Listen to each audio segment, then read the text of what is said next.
I like it when we come together, but there's more than one way of doing things. So sometimes it's really nice when you take me to that place of complete anguish and release, and have the enjoyment of watching your face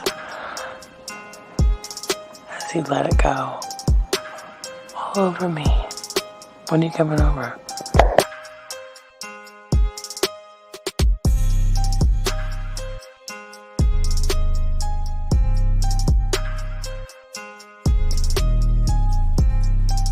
Hi gorgeous, it's your Sydney girl again. I have to say, listening to your last message got me so freaking wet that it's not funny. I listened to it over and over again a few times and I could just picture it all happening. And in regards to your volume of cum, the more the better. Bring it on. And in regards to where I like it, I'd like it anywhere you want, whichever hole you prefer.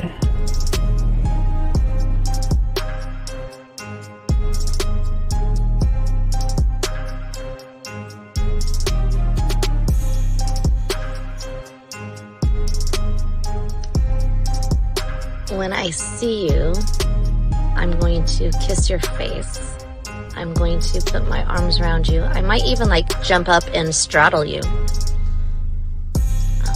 I miss you and I wish I were with you right now. I wish I were with you in the rain, holding your hand, sitting on the couch with you, laying on the couch with you, vertical, horizontal, I don't know. I like it all fours, but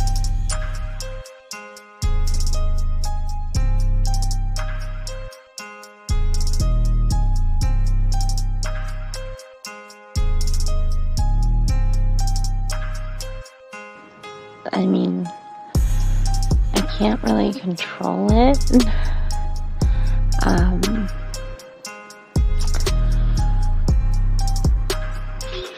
Something just happens to my body when I'm in that place, and I really don't have much control. But I would definitely allow myself to lose that control with you, for you.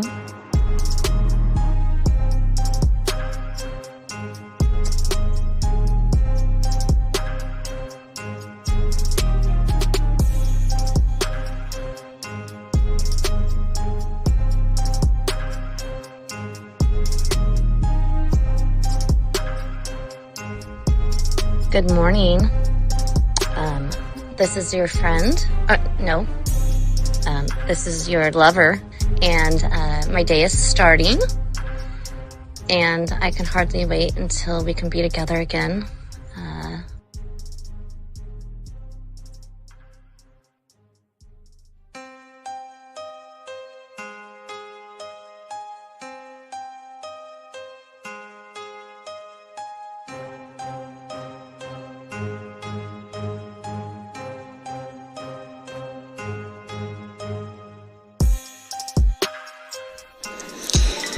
I'll have you know that the way that you talk to me makes me just melt. Like butter on a hot pan. Oh my God. I would definitely be running my nails up and down you. And I could keep them nice and pointy if that's what you like. And you would be assuming correctly I was naked when I took that photo. And it is unfortunate indeed that there's no portal attached to these photos, because it's been a hot minute since I've had any intentions in that regard, and I feel neglected, and I feel like somebody should remedy that for me immediately.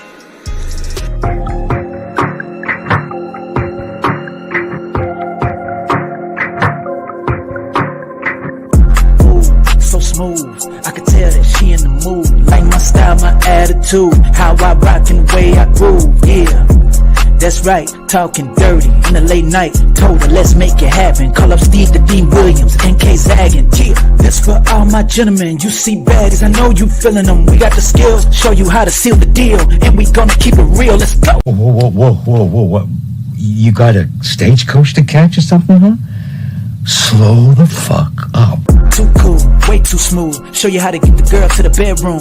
Ain't no thing, that's what we do. Get her vibing in the mood. Hey, we got the sauce, it ain't a joke. Come check it out, you should take notes. You'll have her begging for more. Wet like the ocean, you rocking the boat. Hey, all of these brothers the flyers. Give you the game to get her excited. One of a kind, I know you will like it. Only the realest of men are invited. Yeah, that's true. Time to get her in the bedroom. Let's go. I cannot hear that. All right, what's up, everybody? What's going on? It's your boy, the Dean. Hope y'all guys can hear me. Class in session, man. Hope y'all guys are doing good. Want to welcome y'all to the show. Let me take that down for right now. Give me a second. I mean, always late, dog. God damn. What's up, Zach? You hear me? Zach, you hear me? Hello. You can hear me, but I can't hear you. Hold on a second. Wait, I cannot hear you, Zach.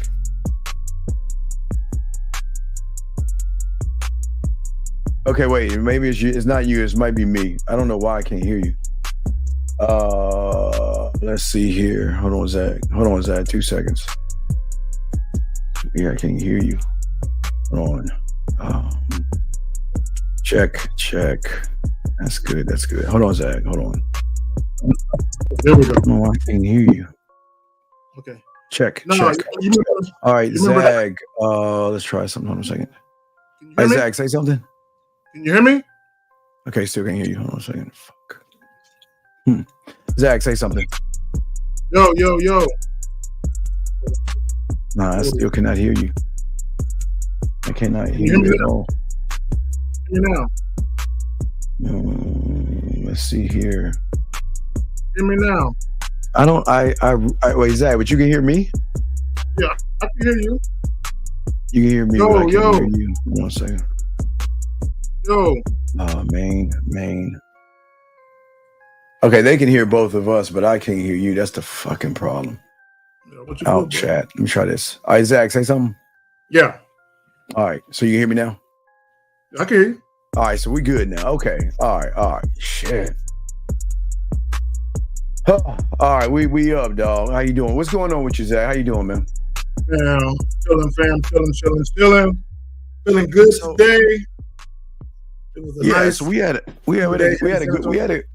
a good conversation. Want to kind of carry before we start the show, man. And guys, you got crayons out, man. We were talking about, how women, women don't even recognize you with other women, but know you can get women because you're like kind of inconspicuous. You just don't show what you have going on, and that is really huge in the game. And let's talk about this, guys. Get your crayons out and listen to this stuff. Zach, talk to him on that, brother.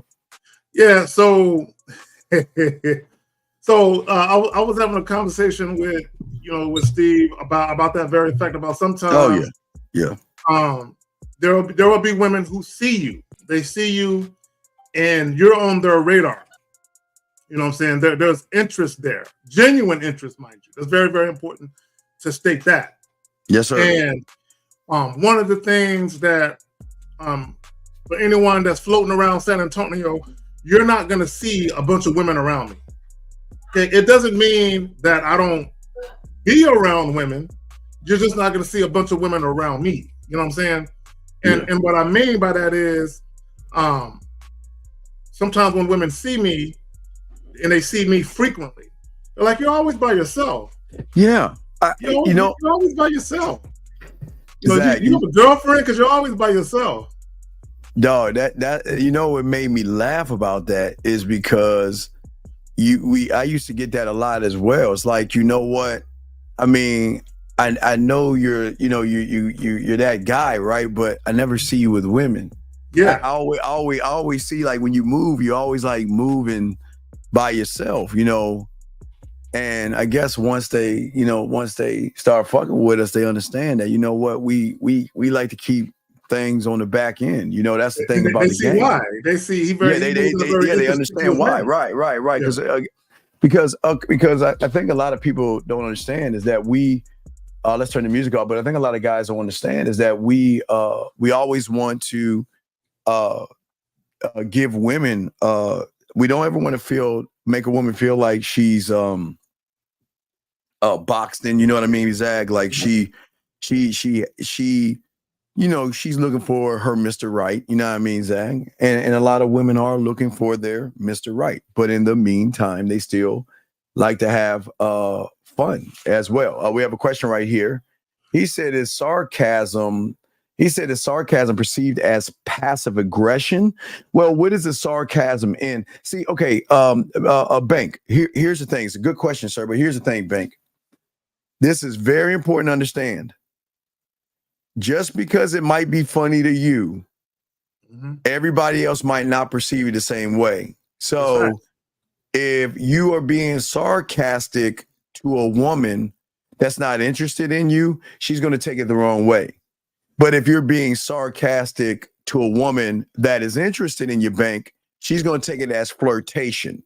So it's a fine line, sir. So before I throw to Zag, we just have to know what it is you said and what is that woman to you, because a lot of young men don't understand the inner dynamics of communication and how you should talk and present yourself. But Zag, what say you for this before we grab the next question? I would say when it comes to things like sarcasm, being condescending and things of that nature, it's perceived differently depending on how the woman perceives you. So if you're dealing with a woman who's into you, the same things that may be offensive or inflammatory to other women, the women who are into you don't look at it that way. They just look at it as part of your personality. And especially in the beginning, when women are kind of infatuated with you, they like damn near everything about you. Like you can damn near do no wrong in their eyes and shit. You said last week a guy called in strike one. I'll answer your question, but asking about other men will tell you to get out because we don't talk about other men, but we'll be happy to answer his question. He said last week a guy called in about a woman calling him and controlling him and how to respond to her after he told her to wear something on a date. You told him never call in again. Why is the question? It seems like he was asking. Well, see, what the problem is, you haven't been on here long enough to understand shit, young man.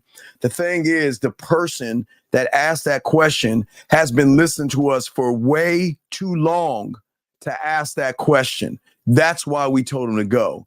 If you've been listening to us for more than 6 months and you have asked that question, then this is not the place for you. But you, sir, I'm glad that you're here, but asking questions about other men is something that we don't do here. But I hope I was able to answer your question. See, some of y'all guys come in here and hear the questions, but you have to understand some of these guys listen to us for way too long, sir, for us to have to stop our show to answer something that person already knows. Zag, what say you, sir?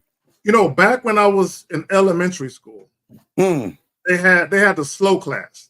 So what would happen would be if you were in class and you had questions about basic things that the teacher already covered, and you kept disrupting a class with those same questions, they would put you in a slow class. So you would be in the class with the dudes with the hockey helmets on and all that other shit. They would literally do that to you because they feel like you can't keep up with the most basic of things, and we can't have you slowing up the class for people that are on time. When I say on time, they're on time with the lessons. You're behind, and I'm going slow as it is. So now you're a disruption because you should know this by now. You've been in this class long enough. I've set aside time to help you, and you're still not getting it. I gave you one-on-one time and all of that. So now we got to put you in a slow class where they go super slower. And long broad or whatever. It's all respect, sir. It's all respect. Question right here, Zach, before we get into the show. What say you on that, sir? Being by yourself, dog. Meaning, dog, I do everything by myself, bro. Absolutely. I'm my own best friend. Best friend. I'm my own lover. Right.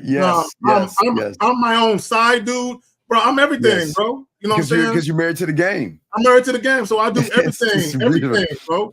I go play pool by myself, nigga. I go bowling by myself. I go watch movies by myself. I kick it. I take walks by myself. Zach, I go grab a drink. Well, I don't really drink anymore, but when I was, by myself. Zach, you know what's so great about that? And people don't understand. Gentlemen, listen to what Zach is saying. He does all these things by himself, but that still gives other women opportunity to interact with him. See, gentlemen, if you move by yourself and do things by yourself, you're going to always run it. Women are always going to be in your life, gentlemen, no matter what you do. You're always going to run into women. So this is why we always tell you guys the important thing is just move. Okay, you should never want to be around people that give you confidence or have what they used to call in the 90s or 2000s. They would call them a wingman, somebody that they would have on their wing to help them talk to women or something. But see, when you have game, like Zach is saying, there's nothing like just doing things on your own and just enjoying your own company. Your own company should be the best company anyway, Zach. Like you say, we married to the game, man. It's awesome, man. Let me tell you something. The very first threesome I had, I was by myself. I was by myself, and I don't want to get into the story again, but just to kind of gloss over it, I'm by myself. I run into two women who were together. Yeah. I don't have the time to try and call somebody to find a dude. So I'm my own wingman in that situation. Yeah, so I'm looking at two chicks who obviously, they were looking for something. And I'm like, well, you know what? Yeah. It's enough for me to go around. Enough going around. Yeah. And gentlemen, that's what we're talking to you. But today, gentlemen, we're going to be talking about desire and understanding attraction. Renee, all right. Renee. It ain't always got to be that way. It don't have to be that way, Renee. It doesn't have to be that way. All right. So, so one of the things that most guys don't understand is that in the game, there are always rules to the game in which those abide by who have more of an understanding of the game. And I think for many of you guys out here, you're asking yourself, because you're in these situations where, I desire to be with a woman, Zach, but sometimes it's just one-sided. Why is it that I desire the woman and she doesn't desire me? Why is it that I like certain women and those women are not interested in me or anything like that? And guys, please get your notebooks out. We're going to break all this down and we're going to explain this to you, because gentlemen, it's not as complicated as you may think, but it is a very complicated thing, especially if you don't have the game. But Zach, what say you to that before we begin, sir? I saw this dope video on YouTube, and I wish I had it right here. But it was a guy. He was talking about how your energy attracts people, or repels people. Yes. And he was talking about. He said he had two homegirls. Two female friends. He said they are both very attractive visually. They both cute. They both get a lot of attention because of their beauty. And he said he was out with them one night, like at a little bar, a little function. Yes. And he said, as far as like beauty and attractiveness, they're par with each other. And he said how they were dressed that evening is par with each other. But he said the woman and he said this, he said the woman that was broken, the woman that was seeking validation and attention, she got all the guys that were just rude, that just came up to her, right? Hey girl, you want this dick, girl? She got all of that attention. But the chick who didn't Matthew, have no problem hold on, time out. Matthew, can you hear K-Zaggin talking, do you not? You hear him talking? Yeah, okay. Can you let him finish and then we got you, dog? Okay, just relax, okay, buddy? Can you do that, please? Thank you, sir. Zach, please continue, sir. I'm sorry. So he said the one that was broken and that was seeking validation and wanted all the attention. Yes, she got all the attention, but she got the wrong attention.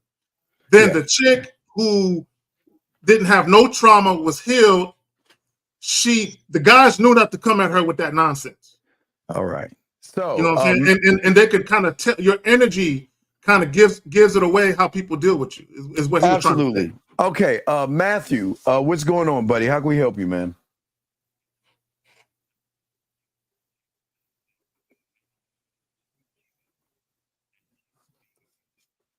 Oh, you didn't hear me, Frankie? Okay, so Doug. Wait. Zach, you can't hear that? No. You can't hear him talking? Who? No, I can't hear shit. Okay, hold on. Wait. Hold on. Damn, man. You can't hear him talking? Wait, all right, Zach, I didn't know I was on the phone. Wait, Matthew, can you say something? Okay, wait, he can't hear you. Hold on. Damn it. Hold on. Matthew, you there, right? Okay, but Zach, you can't hear him. Nope. Hold on, let me switch this over. All right. Zach, can you hear me now? I can hear you. All right, Matthew, say something. Okay, can you hear him now, Zach? Nope. You can't hear him? Nope. At all? Nope.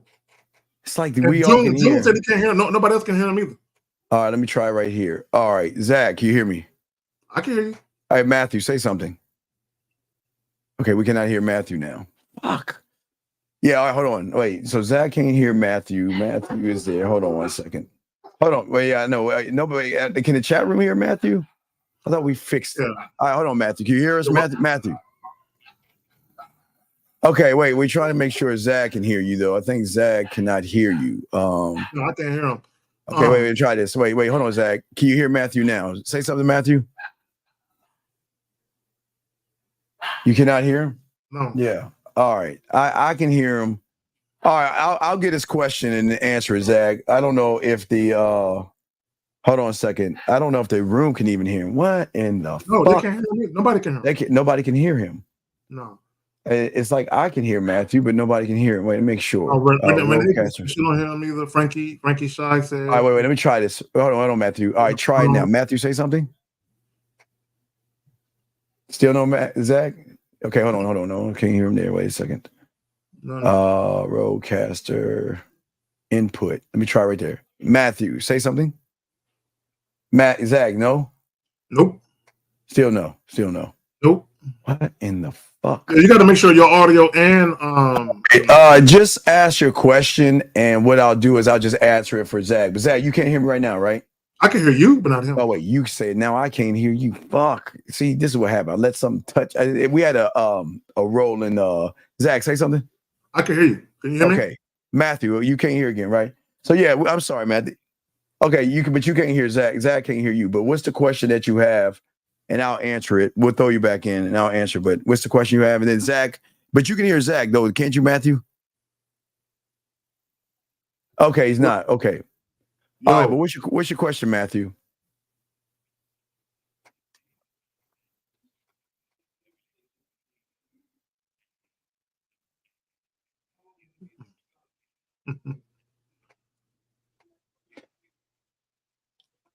Okay, the question. Okay, wait, sir. If a man is in a relationship with a female and he's putting his hands on her, who do you think is his fault? It is, dog. Is he really asking that question? Let me say this, guys. In the history of mankind, right? Especially in Matthew, can you hear him right there? You can hear him. He can hear you, but you can't hear him. That's weird. All right, so I think I'm gonna reset my computer. But Matthew, what is your question? I'll throw it to Zach and let him talk while I refresh. But what's your question?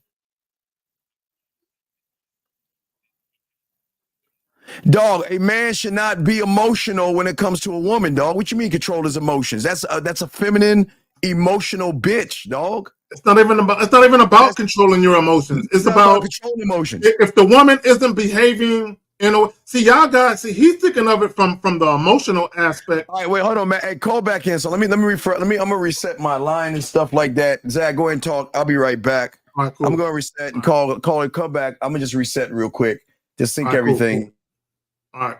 While I'm here, if y'all got a question, throw a question in there. Let me just say this, guys. The problem with guys having that mentality or that mindset of, oh, if I get emotional, so that I have my emotions in check, you shouldn't get emotional, right? And a lot of times the reason why guys are even in that realm of thought is because you're mainly motivated to deal with the woman based on your feelings for her. Okay, I need guys to understand something.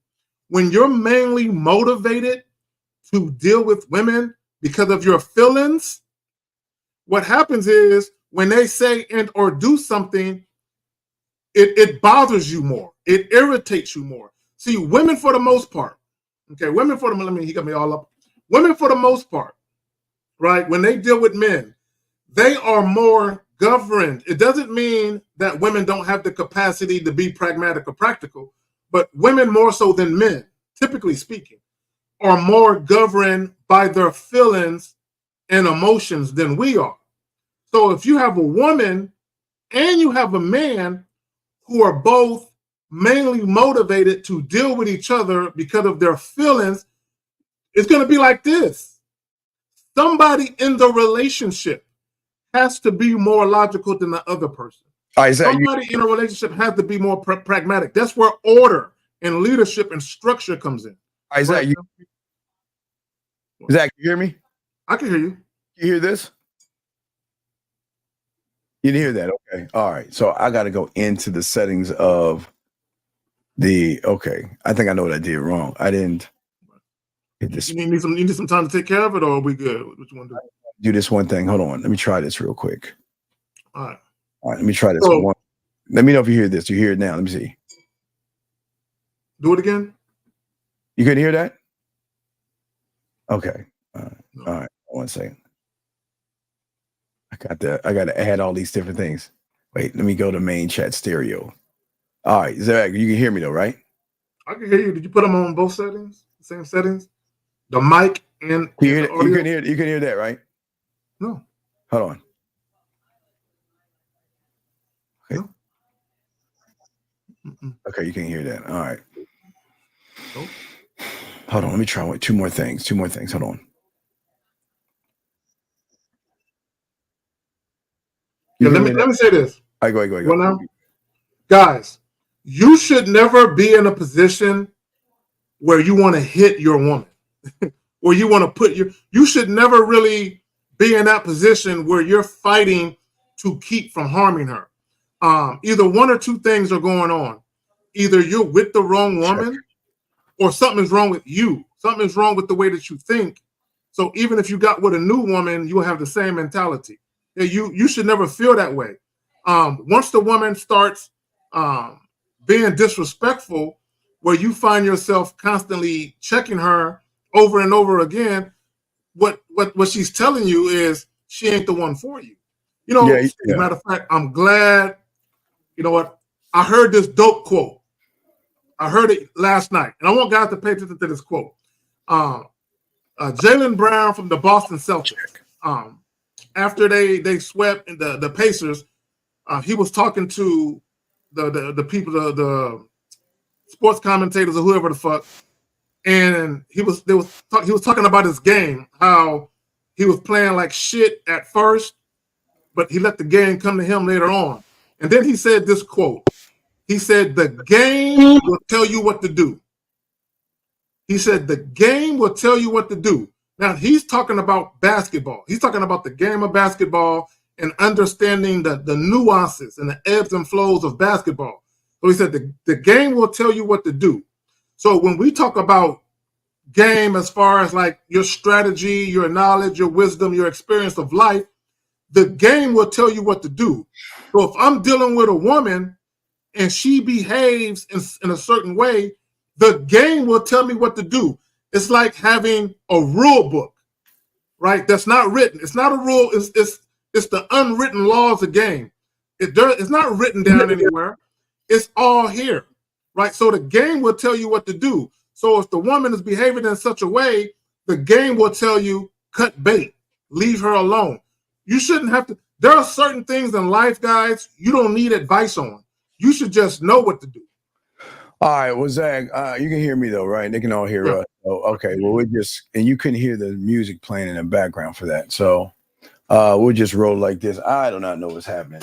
We had these rolling blackouts and it just fucked everything up. So, but anyway, let's get back to the show, guys. You have a question, go ahead and ask. Put a Q in there and we got y'all covered.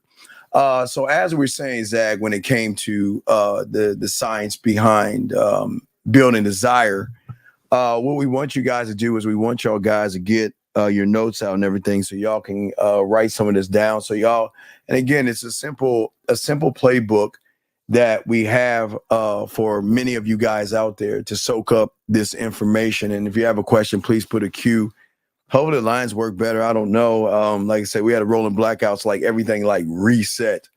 So, but I've got this right here, Zach. Let me go ahead and pop it in. And gentlemen, what I want to show y'all guys right here, okay? I want to show y'all this right here. So these are 4 questions that one must have answers to. If you do not have the answer to these 4 questions right here, then you will never be able to draw in desire from a woman. We'll take one at a time, okay? So, Zach, the first thing is, and let's get to you, Zach, it's what are you selling? Zach, let's talk about, oops, I'm sorry. Let's talk about and discuss that while you're drinking your whatever you're doing. Let me see if I can swing this back up. So what are you selling? So what are you selling? You know, Steve, oftentimes we talk about giving women an invitation. Yes. You're offering something. Yes. So what are you offering and what is the appeal of it? It's kind of like when callers call in and we ask them, or you specifically ask them, Renee, she keep playing. And real quick, Renee is one of the few people that can get me distracted and shit. But anyway, so one of the things that you ask guys is, why should a woman want to fuck you? Yes. And they can't answer that question. So it's kind of like if you're doing a job interview and they ask you, why should we hire you? If you cannot answer that question emphatically and by the numbers, it should roll off your tongue. Like Renee will when she get her ass to the city. It should just roll off your tongue, right? Why should we hire you? If you can't answer that question decisively, assertively, and confidently, they're not going to want to hire you. So it's the same when you're giving a woman an invitation to your life, or you're offering something to her. It's not a matter of you verbally telling her what you can offer. It's you showing her. You're presenting yourself, and then she can ascertain or she can discern for herself what it is that she is seeing, right? That she feels like she wants to partake in. Now, and I think when we talk about the science behind desire, understanding attraction, when you talk about attraction, you are attracting someone to you. So what is it about you that women find alluring, that women want to partake in?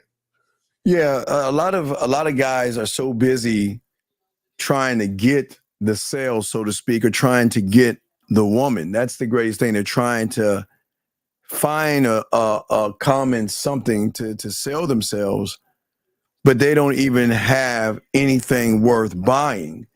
And I think that so many guys out there that don't have game, they don't have sexual confidence, and they don't know what they're doing in the bedroom. You have to understand. Now, Zach, can you hear the phone ring? I can hear it. I can hear it ring. You can't hear the ring though. Let me see. I can hear it ring. What's your name, sir? This is Dominique. How you doing today, bro? I can hear him. I can hear him talk. I can hear him talk. All right, Dominic, can you please get off your speakerphone, please, sir? All right. Hold on.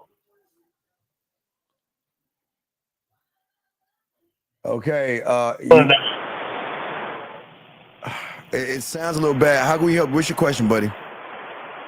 I'm in a damn tornado, bro. What's up, bro? Are you there? It's the holiday, though, kid folks.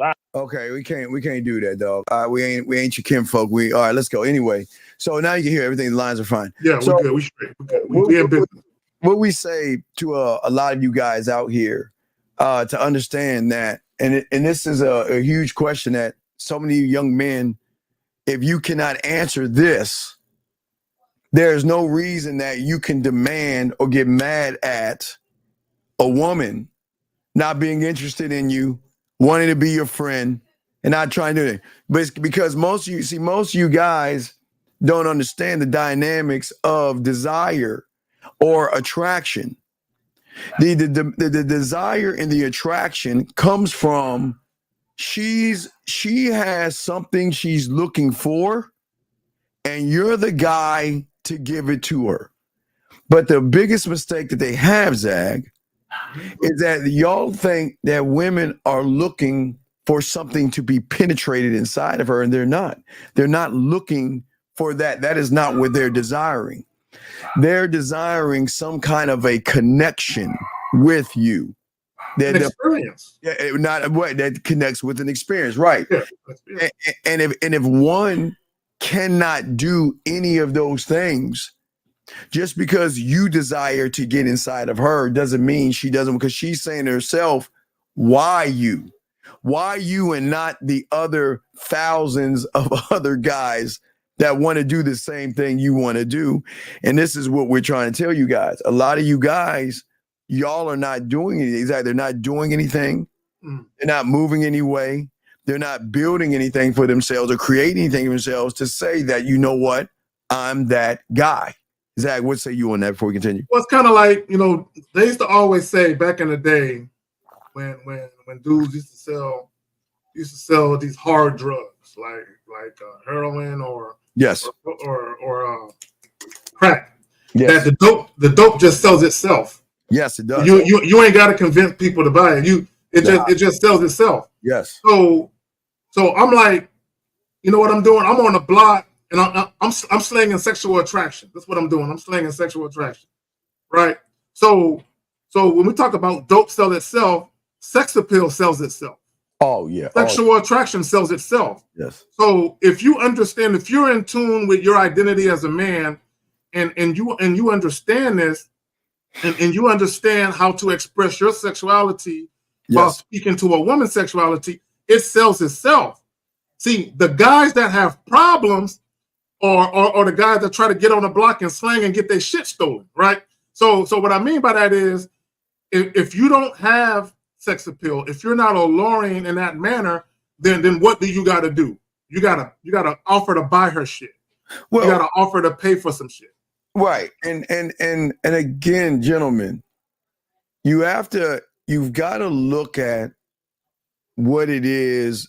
Think about the things that you like to have. Think about the clothes that you like, the shoes that you like, even the food that you pay for. You never want to buy anything that has poor quality. You will never buy into or pay for something you feel lacks quality, and yet most of you guys are not building anything. And what you think you're building, again, Zach, from the point of money, clothes, status, and all other stuff, we showed you earlier with Lucario, what that gets you, nothing, because the desire a woman should have for you guys, and this is the crazy thing, it's hard to believe, but when a woman desires you and is attracted to you, gentlemen, she doesn't give a fine fluck about how tall you are, how much you weigh, how much you make, how your apartment looks, if you have a car or you don't have a car. They don't care, because the desire, Zag, and the attraction overrides and supersedes the thing that she actually wants, where you become the need. But Zag, what say you as we continue? You know, God bless the dead. Shout out to my mama, right? I remember many years ago when I first started, when I was moving out of the crib as a teenager and shit. Yes. And you know, I would ask my mom for advice on furniture, and she would say, "You're a little too young to do what we do." And basically, what she was saying was, we can afford to buy the expensive shit. You know what I'm saying? Yes. You're not there, and she was saying, is you're gonna go through stages where you buy what you can afford, and you're gonna realize that bed gonna break down quick. That little shitty ass couch or sofa you bought for $200, that little sofa love seat set you bought for $499. See, it looks great and wonderful, but that shit ain't the real shit. Real furniture gonna cost you a couple stacks. And she was saying, but it lasts though. It lasts longer. It's kind of like the difference between real oak wood furniture versus plywood. And a lot of guys, you look fine. Women will settle for you. You're like the knockoff, right? They prefer the real shit, right? but they'll settle for the knockoff because you're good enough for now. And a lot of guys, that's what they present to women. They present to women plywood. They're not the oak furniture, the shit that lasts for years. They're the shit that it look good the first couple of weeks you have it in your crib. Give it about 6 months, it's gonna be wore the fuck down. Whereas the real shit is gonna be going strong for a couple of years.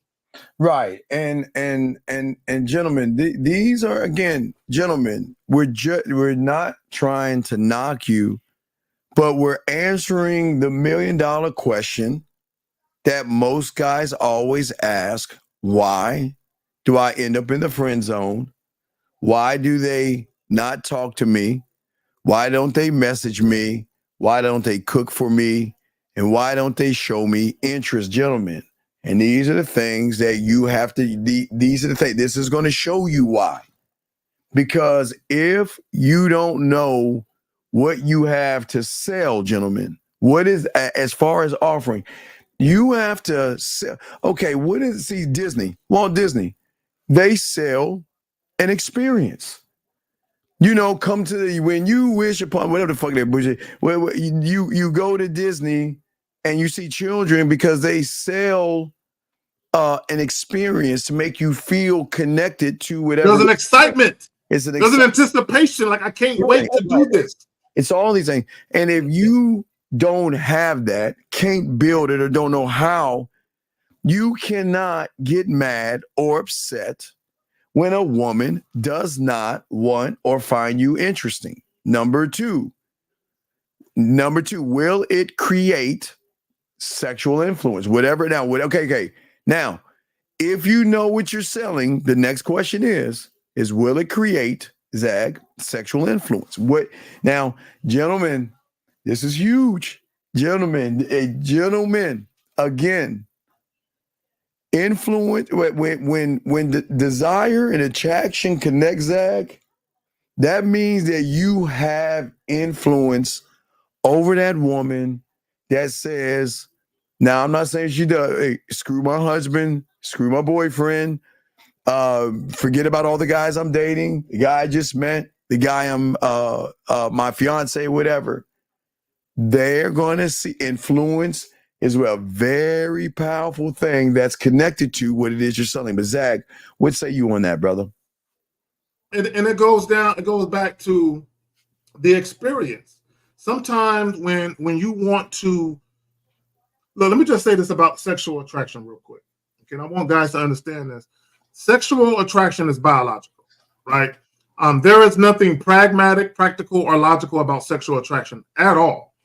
And when you think about lust, right, which lust is like a stronger version, you know, I'll put it like this, like a woman may see you and she may say, oh, you know, he's cute, you know, I would consider doing him. You can say she's sexually attracted to you. But when a woman says, girl, I gotta have him, girl, all I do is think about him. Now that's bordering on lust. Lust is more psychological. It's of the mind. So to your point, because biological is of the body, psychological is of the mind, right? So when we talk about sexual attraction, that's a biological urge, or sexual desire is a biological urge in attraction when it comes to a particular individual.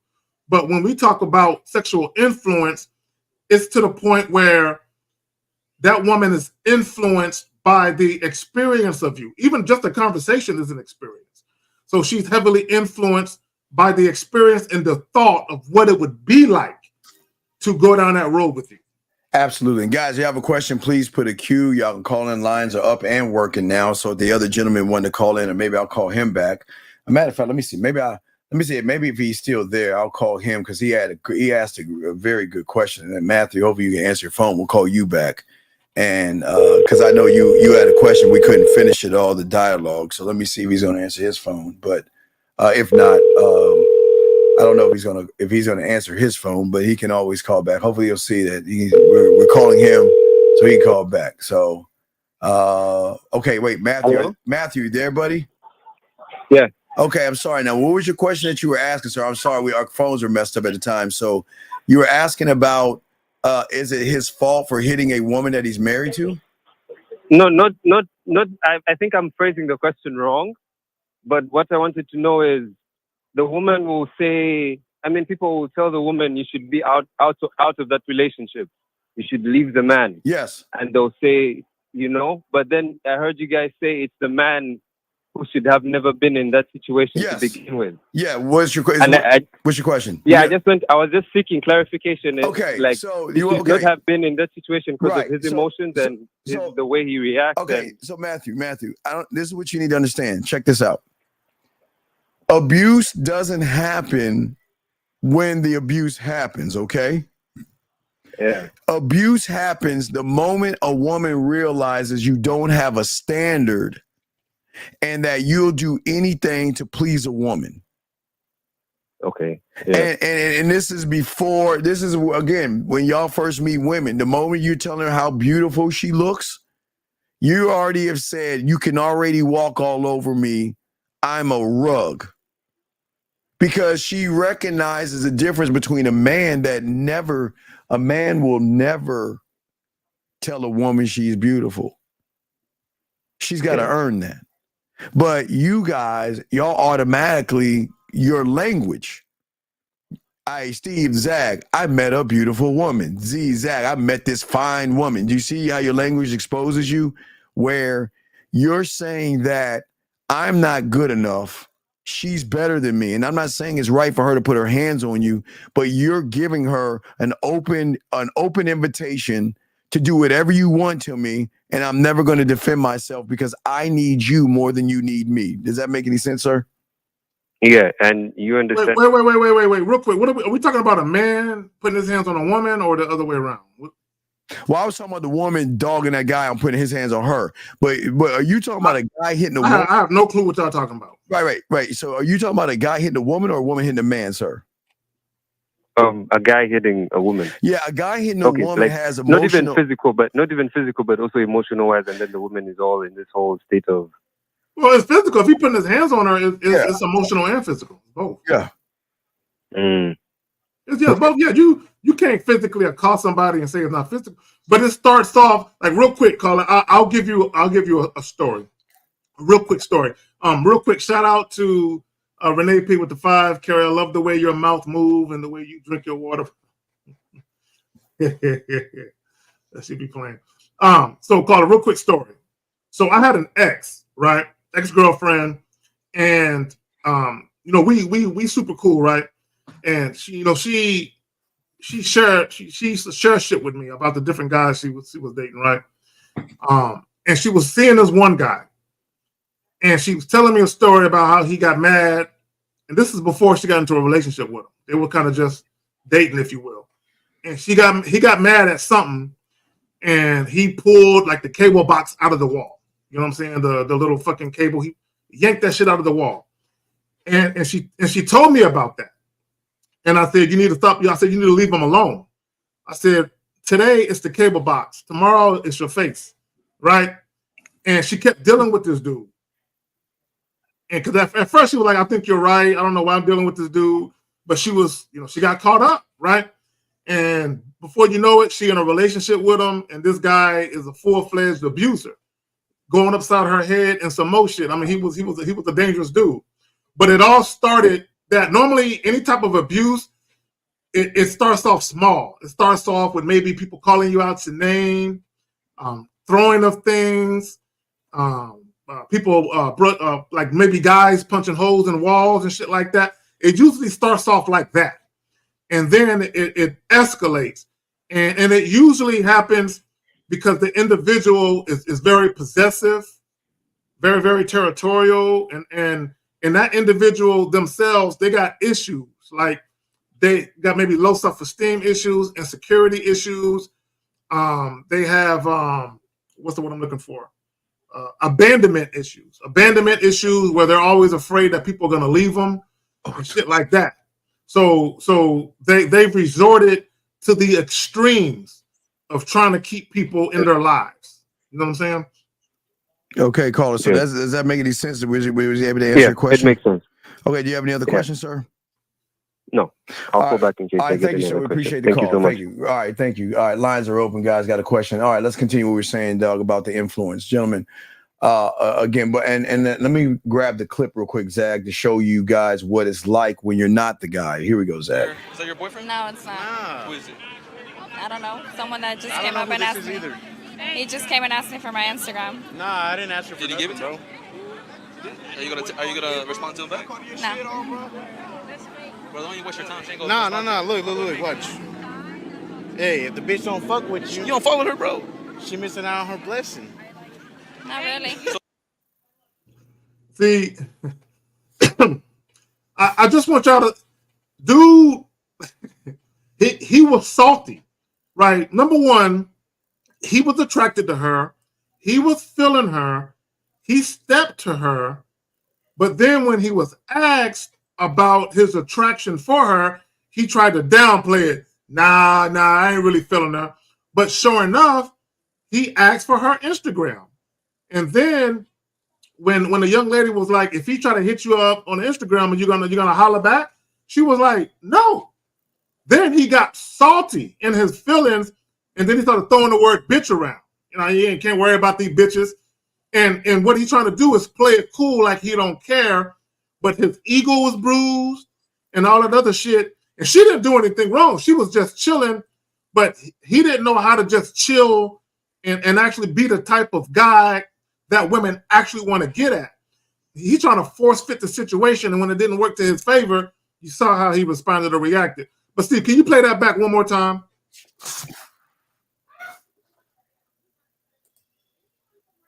Is that your boyfriend? No, it's not. Who is it? I don't know. Someone that just I came don't up know and who asked this me. is either. He just came and asked me for my Instagram. Nah, I didn't ask her for Did you give it to bro. him? Are you gonna respond to him back? No.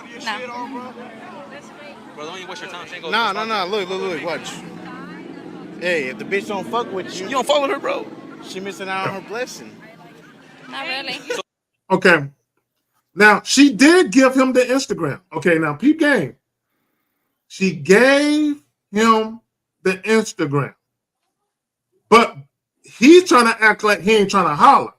So we don't know if she was genuinely interested in him or not. We don't know that. What we do know is that if she was genuinely interested in him, he blew the spot. He fucked it all up by trying to be too cool, too hard, too tough, like I ain't sweating these bitches. He tried to act like one of them type of dudes. You know, too much machismo and bravado for his own good. And when the dude asked him, he trying to holler at her, he should have been like, yeah, I'm most definitely want to, catch up with her at some point. But, that's for her and I to have a private conversation later on. That's not for the cameras. He could have played it like that, and the woman probably would have responded completely different. Steve, you got it.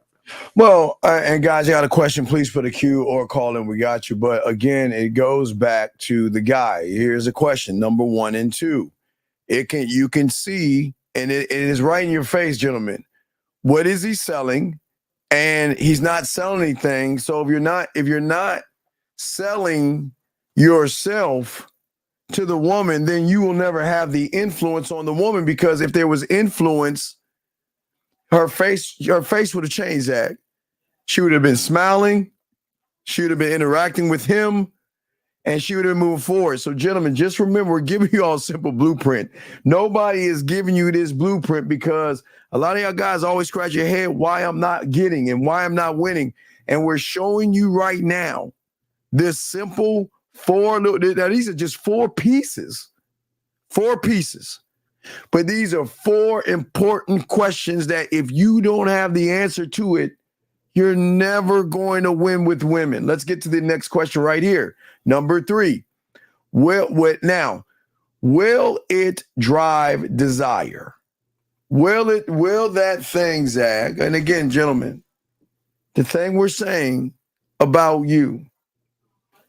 See, what y'all don't understand is money is not going to drive desire. And the only reason money will drive desire is because you don't. The only reason that the luxury of eating dinners and stuff is good to a woman, because you don't have that thing where she says that, you know what, I just don't care, Zag. And I know a lot of guys don't understand that. When a woman says she doesn't care, and what do we mean by when a woman says she doesn't care? That's when a woman says, you know what, listen, I don't care about your situation. I don't care what's going on with you, because your definition of how I see you is totally different than I see from anybody else. Mm-hmm. I see all these other guys out here trying to force them, not sexually, but force a brand X type individual. They're trying to force these. I run all these guys that try to force themselves on me and try to push a brand that I don't like. But Zach, go ahead, sir. I would even say back to the video, because from what now, of course, guys, we don't know exactly what happened. We wasn't there, and there's no broader video to get any more information. What it appears to be is that she was about to go do this little street interview. Dude saw her. Dude probably liked the way she looked and was like, "Can I have your Instagram?" Now, I'm not gonna clown them for the Instagram because they're young. A lot of these people in their 20s, that's what they do. Me, I'm not asking for nobody's social media or anything, right? But here's the thing: to Steve's point, he's trying to force his presence on her. And what I mean by that is, I saw a video earlier today, and it was a young chick, and she was talking about guys that hit on women in bars and clubs. And usually I tell you guys, man, don't take a dating advice from women, right? But sometimes they make sense. They do make sense. So the young lady was saying, if you want to holler at a chick, introduce yourself. Basically, she was saying, don't just hang around and stare at her all fucking night, right? And don't keep going up to her multiple times. You see the young lady, you go holler at her, you get the digits, and then you move around. Don't be clingy all night trying to hang around her and block her from talking to other people, right? So if you look at this video right here, the woman and the guy, they don't know each other. Why is he hanging around her while she's trying to do her little interview? He should have got the little information and did. Yeah, I got AG. Hold on a second. I got something to say about this right here. But anyway, 470. What's your name? What's your question, sir? How can we help you? Yo, Superior. What's up? Okay, sir. What is your name? And what's your question, sir? Superior. And my question is, how come you guys? Wait, did he hang up? Wait, what happened? He said something about how come you guys call back. Superior, call back. So but it was already going to be some bullshit because the way he started it. Superior, call back, sir. Call with Superior. Maybe I don't know what the fuck happened. Did he hang up, or it just clicked off? Hold on. We'll call you back, Superior. Hold on. He was already starting it off on the bad foot. No. It's remember, everybody don't have game. Superior, we're calling you back, but I don't know if it was you or us. I don't know. I don't know what the fuck happened. It was Superior. Let's see if he answers his phone. Superior, I'm sorry. Did we hang up, or was that you? That was you. Oh, okay. My bad. I'm sorry. So I'm sorry. What's going on? What's the question? How come what now? Yeah. So I was asking. Yes, sir. Like in summary of my question, how come you guys have like opposing? Like this is one thing that I noticed that you guys say in the first documentary, Game Kings. It was like the introduction in the car. It was like a spectrum of game. Either like Steve, your whole philosophy is either you have game or you don't. But Lucario in the Game Kids documentary, he said it's a spectrum. You can have no game, little game, a lot of game. So, Okay. But he also, hold on. So let me catch them dice you threw out there. Lucario also said having little game equates to having no game. He said that too. Yeah, but he also said it's a spectrum. Meaning you can have a decent amount of game, you can have some game, or you can have a lot of game. But Steve said either you have game or you don't. So who's right? That's my question. I'm just curious. Like, how old are you, sir? 21. Okay. I called him before. I guess you go. Okay. So if you're not a student of this, why even ask the question though? What is the purpose? Like I said, I'm just curious. Okay. So I go to a doctor convention and just say I'm curious to know what artery you cut in surgery. And what do you think? What do you think those doctors going to do? You think those doctors going to look at me like I'm a fucking fool? I mean, if the doctor is well versed in what he's doing, then he'll answer the question. Okay. You're not really answering the question. Well, no, because I don't have any game. I can't answer questions. The I don't have any reason I'm game. asking this question, I can't. I don't have any game. I'm not gamed up enough to answer that question, sir. I ain't say that. No, I can't answer the question. I can't. Yeah. I can't. I'm not gamed up enough to answer that question, sir. Yeah. Well, the reason I'm asking is because I know, like on Sunday, the Real Game No Theory, a lot of y'all have like 99% of the time y'all got the same like views when it comes to it may be slightly different, but y'all can agree on one thing. Because caller, real quick, brother, let me help you out.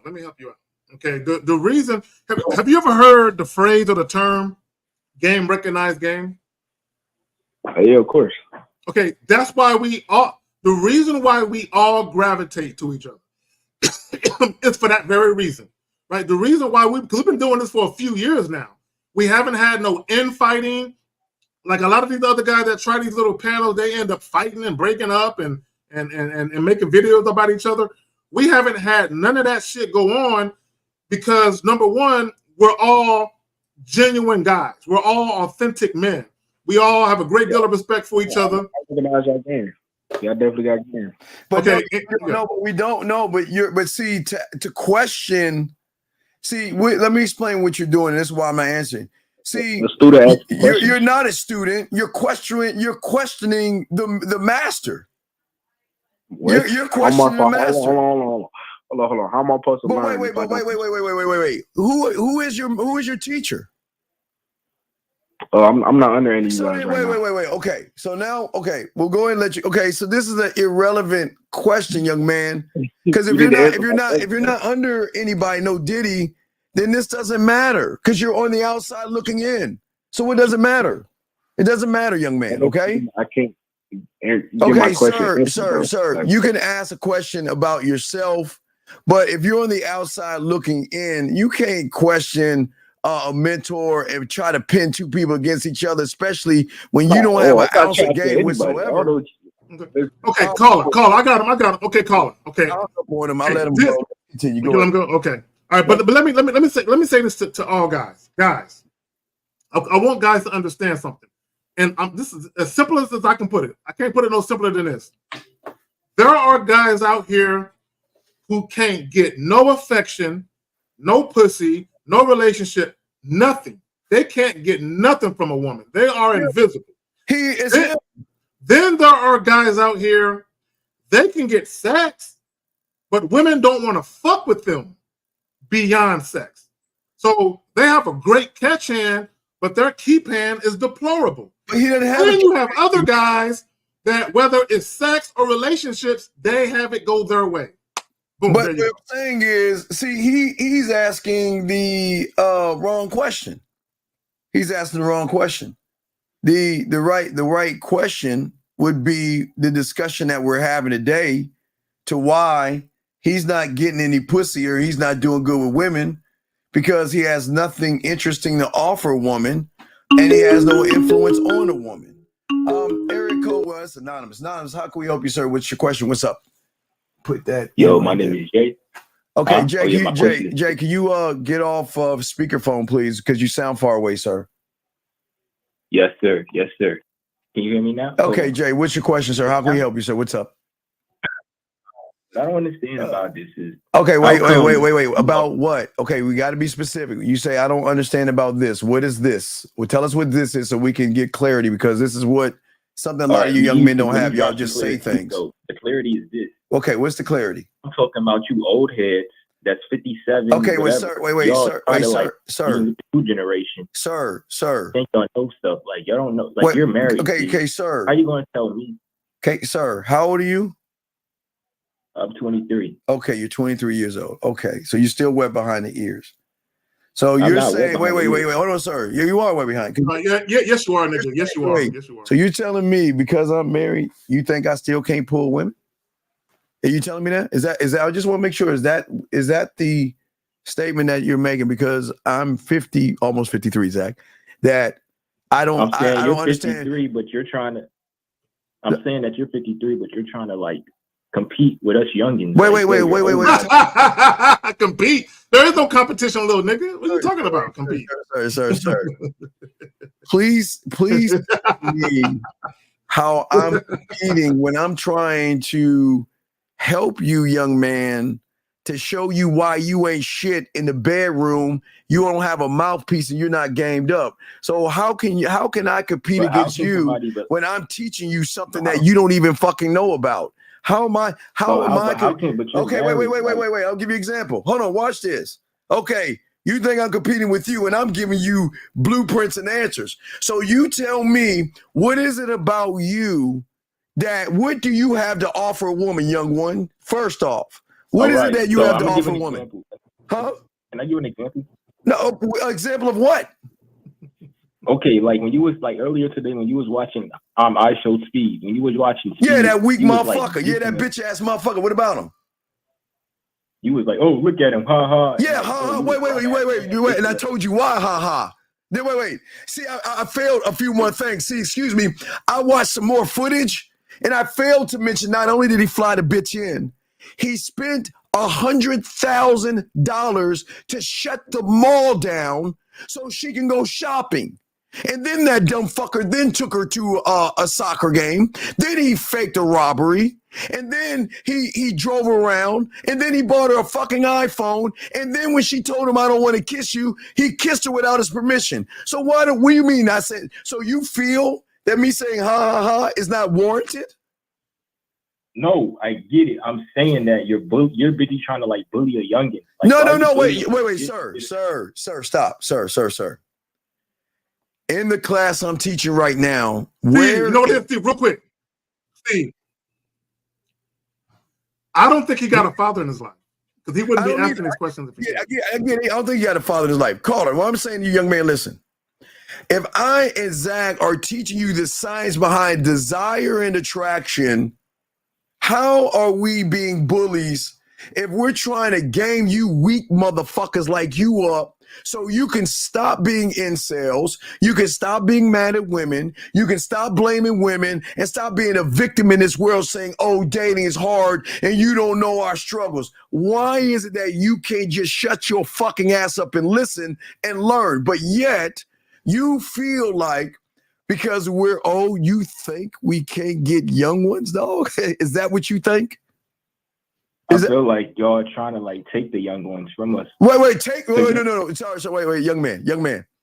We don't have to take when they're freely coming our way. Is it? Are we actually taking them? Okay, listen, young man. I want to show you this, and I know there's a cry for help. So please, let's have dialogue here. Okay, I want to calm your ass and get you off this ledge. When you see a woman, tell me, Mister, you think you game the fuck up. What are you saying to the woman? And I'm going to ask you why after that. I introduce myself. You introduce yourself. Then what do you do? And then. Wait. No. Wait, stop. Time out. Wait, let's slow. We're going to back this thing up. We're going to do it the right way. All right. What is 2 + 2? 4. Okay. So you answer that in 1 second. You didn't go, You said 4. Okay, so you know your numbers. Now, after you introduce yourself to a woman, the last woman you introduce yourself to, what did you say next? The next thing I said is, where are you from? Stop right there. Now, no. I'm gonna take your word for it. I'm gonna break you down. No. You said you asked where she from. No. Don't switch up now. Don't switch that shit up now. You asked where she from. Do you give a fuck where she's? No, it's a question. No. We're just taking what you said. See, everybody, we're just taking what this nigga said. So you asked where she's from. Why do you give a fuck where she's from? And what does that have to do with the end game? No, you just said. Okay. Hold on, caller, real quick. So, Steve, let me jump in here. Okay, so caller, it doesn't even matter. See, now you doing all this goofy shit. It don't matter if it's the first thing or the fifth thing you said. Doesn't matter. Here's the reality of it. If you get out of your feelings for a moment, here's the thing. There is nothing that you can teach us, but there's a lot of shit we can teach you. These are just facts. Okay, period. It's just facts. Because you never heard the shit we teaching right now. Tell me you heard it. Because I invented it. Tell me you heard it. I heard no. No, you've never heard it. You want to know why? Because I talked to Zag. I told him I had something up, and it came off my dome, my mindset from my game. So you have never heard anything that I've just posted today, ever. Because I invented that shit through the game. So please tell me you heard it before. Tell me you heard it before. I'm gonna be honest with you. I haven't. You okay? I don't say the wrong thing. So if you haven't heard it before, then how the fuck are you gonna come in here and say that I'm trying to be a bully and I'm trying to take for you? Young man, if you're thinking, I'm trying to get you laid. I'm trying to get women to do shit for you. I'm trying to get women to do all the shit you weak ass motherfuckers have always begging women to do, but you don't know why it's not working for you. But how come? But let me ask you this: how come? Well, like I said, how come what? Impossible because it's impossible because all the women my age want y'all. Well, no. You want wait. You want to know? I'll tell you why. Listen, and I learned this lesson at a young age. Okay, I learned it before you tell them. So when I say, ladies, this is why you got to share us. Fuck you, Zach. I learned this at a young age. Women mature faster than us. So I will use high school. When I was in high school, the 9th grade girls didn't mess with 9th grade boys. They messed with 10th and 11th. The 10th grade girls messed with 11th and 12th. 11th grade was 12 in college. 12th grade, college and older. That's just how it always has been. So you, young man, like little Speedy, that dumb motherfucker, y'all still have an immaturity that women are sick and fucking tired of. Women do not want childish, antic, immature guys that play around, are goofy, and have nothing to offer them, young man. Why would they want to be with you when you choose to shuck, jive, riz, handsome man game? Because listen, caller, I always tell you this. When you meet a woman, she's going to go on your YouTube page or your Facebook page, whatever you have, or your Instagram. And can I ask you a question right quick? Yes, what's your question? I just want to say, I watch Ron Wills, and he says handsome man game. I don't give a fuck with Ron. Okay, hold on real quick. See, I gotta catch them dice. Hold on real quick. Nice, Zach. Hold on. See, I can't stand when people do that. First of all, Ron Wills, he's part of the Gang King, so shout out to that brother. I actually met that brother. Good dude. First of all, see what Ron does. If you pay attention to his videos, it's just like we do.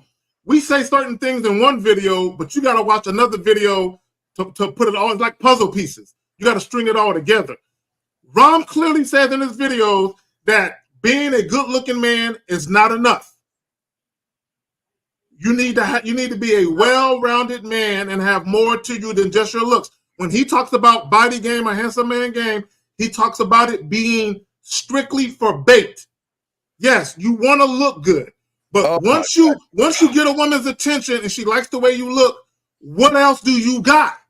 Because you still got to have a conversation. Caller. I want to help you and show you why you young motherfuckers don't get pussy. You know that guy that just posted right there? He said he had something to offer her, OG, $1,000 K to impress her like a goofy. Fuck no. See, Carl, let me tell you something. Okay. Well, you don't understand, sir. This is our sex show. This is why we try to tell you that if you don't learn this game, you're going to fall with all the other older losers that they're going to be 23, 24, 34, and 44 who don't have anything to offer a woman sexually, emotionally, or tap into her sexual emotions. See, you young man, and it's okay, you're 23, I get it. You're watching all these young kids acting goofy and immature and laughing, but did you not notice Kai Connect months ago? We did a video when he was next to a bitch and he couldn't even talk to her correctly. And she friends him live on there. Right. So you did see that. No, but like the chick slept with him and like leaked his nude. Yeah. But no, we're not talking about we're not talking about that chick. That's not the one we're talking about. We're talking about he was live on the air with a chick and he was goofing off with the chick and she friend zoned him live on the air. And that's not the one he slept with, the one that friend zoned him live on the air. But we're saying to you, young man, is this.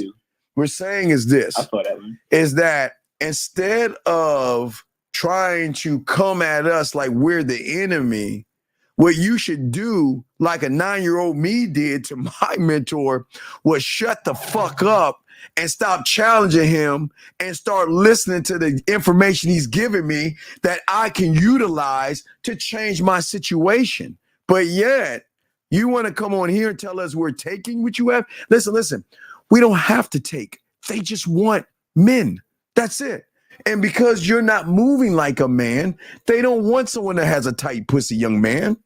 They don't want someone who has nothing to offer in the bedroom. Like I watched one of your videos, right? I watched one of your. You said you got to tell women what to do, and it was this one chick, like she was my age, and I tried, and she looked at me. But what did you tell? But what? Okay, but sir, all right, let's break that down. What did you ask her or tell her what to do? What did you tell her what to do? What did you say to her? Well, I was talking to her, and like she was on her phone. And what'd you say? I told her, when you around me, don't use your phone and text. Now wait, stop right there. Who the fuck are you to say that to her? Fucking up already. So who? When did we tell you to tell a woman that stupid ass shit?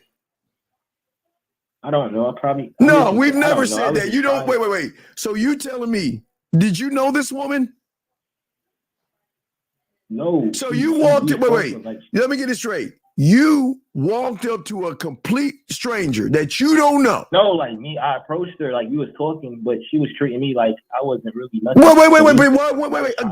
Wait. Again, it goes back to the blueprint. What? Okay, my young man, I'm going to ask you, what are you selling that is going to create sexual influence? Tell us, what is it that you were selling that will make her want to get off the phone and mess with you? What were you bringing? What were you selling? But before you answer that question, caller, get your thoughts together. Before you answer that question, I got to make this statement. No woman owes you her time, attention, or conversation. None. Women don't owe you that. So to Steve's point, if you're going to walk up and talk to her, what are you offering? What are you selling that's going to make her want to pay attention and possibly buy? Right. That's going to influence her to say, girl, I'll call you right back. Or, you know what? Hey, my mother just came by. I got to let you go, sweetheart. I'll call you right back. Mm-hmm. What type of influence do you have, sir, that will make her want to get off the phone? What do you have, sir? Tell me. Because I know you don't. So just say I don't have it. So what do you have? What's your influence? I'm going to say I don't know what that means. So, okay, good. Now we're on the right track. So listen, because you don't even know what that means, then why will you get mad of those who have influence when you can learn to get influence so you can then have it to utilize because it? I feel like... Oh, tell us how you feel now. Okay. So I'm not trying to be emotional, but I'm saying... You can't help it, though. Oh, my God. Fuck. So, caller, real quick, brother, real quick. Many moons ago, right? many moons ago. Okay, there was a young lady. He said, right? Now, there's more to the story, a lot more. But anyone that's been rocking with me for a couple of years, you've heard this story, but I'm only going to tell him the pertinent pieces of it. Yes. There was a young lady. I was going to check the mail. Right? I had an apartment. I was living in this apartment complex. I was going to check the mail, and she was on the phone. So as I'm walking by her, we're both eyeing each other. Now, she said some shit. I'm not going to repeat it here because it don't matter, but she says that she was on the phone and she said some shit. And I overheard her say it. So when I got done checking my mail, she was still on the phone. So I walked right up to her and I said, hey, now this is the voice I used. Now, peep how I said and what I said versus what you said to the woman. I said, hey, tell your friend you're going to call her back in just a moment. I want to holler at you, but I don't want to interrupt your conversation. And what I have to say might be something you want to hear. So hang up real quick and you can get back to your conversation. No, wait, time out, Zach. Hold on. Now, caller. Do you know why he's saying he sounded that way? Because he had something to offer her that was going to trigger influence, and he knew he had it. Do you see the difference, caller? He knew this. Yeah. So he didn't sit around and say, oh, she's beautiful. He told her what to do. But what you did, I'm sorry, Zach, go ahead and finish because I want to say that. Go ahead and finish. No. So she said, girl, I'm going to call you right back. with a smile on her face, like she was curious. Yeah. She hung up the phone. We chit-chatted for another minute. The conversation now, bear in mind, I live in an apartment complex. The conversation ended with me saying, hey, I just moved here a couple weeks ago. I live in apartment such and such. Why don't you come visit me? You're going to be my first visitor. Carla, do you think she came and visited me? Yeah, I'm listening. I feel you. She came by, and she was my first visitor in my new apartment. Okay. I don't need to say no more than that. But all right, call it. So what we're saying is see, you think that I'm the enemy, but you're not understanding that I'm giving you information that these YouTubers, red pill, manosphere motherfuckers don't have. And that's why they are creating incels, you young men getting mad and angry because you're not getting your way. And you're not getting your way, and it has nothing to do with women. You are not creating anything that is not only interesting, but has enough influence in a woman to say, okay, I want to fuck with you. So why are you so mad, and why are you so upset, feeling like we take it from you? Is that truly? Well, let me ask this too about the dating apps. Also, I'm going to say, if you say it's not just the looks, it's like, okay, on a dating app, like if I put down like if I just post a bunch of like, what do I post? Sir, it's not. Listen, sir. Here's what y'all understand. Do you think women just look at your photo? Wake up, motherfucker. She'll look at your photo and read this. And read your profile or not. And then she'll wait. She'll listen. This is what they'll say. You know what? He's cute. And you know what? I could probably fuck him. But you know what? I'm going to watch him talk himself out the pussy. And then they're going to reach out. I don't get no matches. Wait. You don't get any matches because you ain't built for anything, dog. Listen out. Look at you, dog. You came in here feminine. You're all angry. You're bitter, and you act like a victim. So tell me, why would a woman want to fuck with somebody that's emotional and effeminate like you are right now, sir? Why? Well, I'm not saying that she would. I'm just saying like it's hard. Like, okay. No, it's not hard. No, it's not. No, no, it's not. This young man, it's not hard. What's hard is your head. That's what's hard.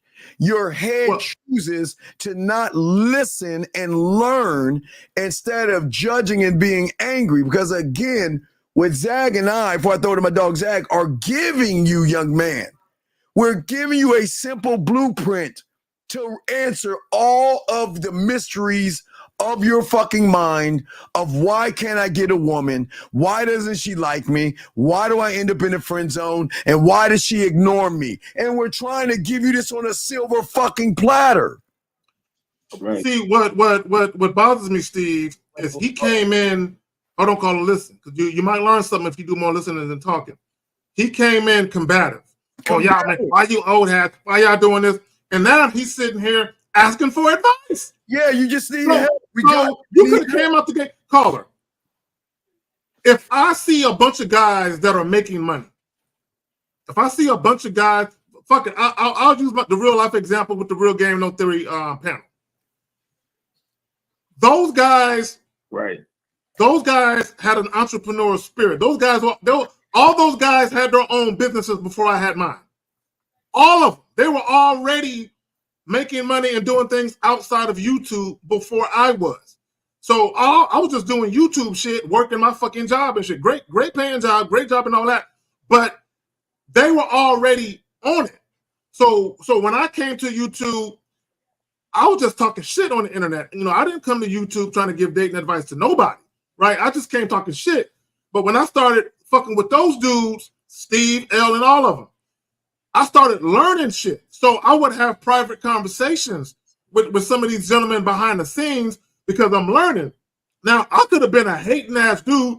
Man, fuck these dudes, man. These dudes is doing this. But I'm watching and I want to learn. So although I'm gamed up when it comes to women and other things, I still have shit to learn from an entrepreneur side of things. So I'm asking questions instead of being all combative and being a fucking hater.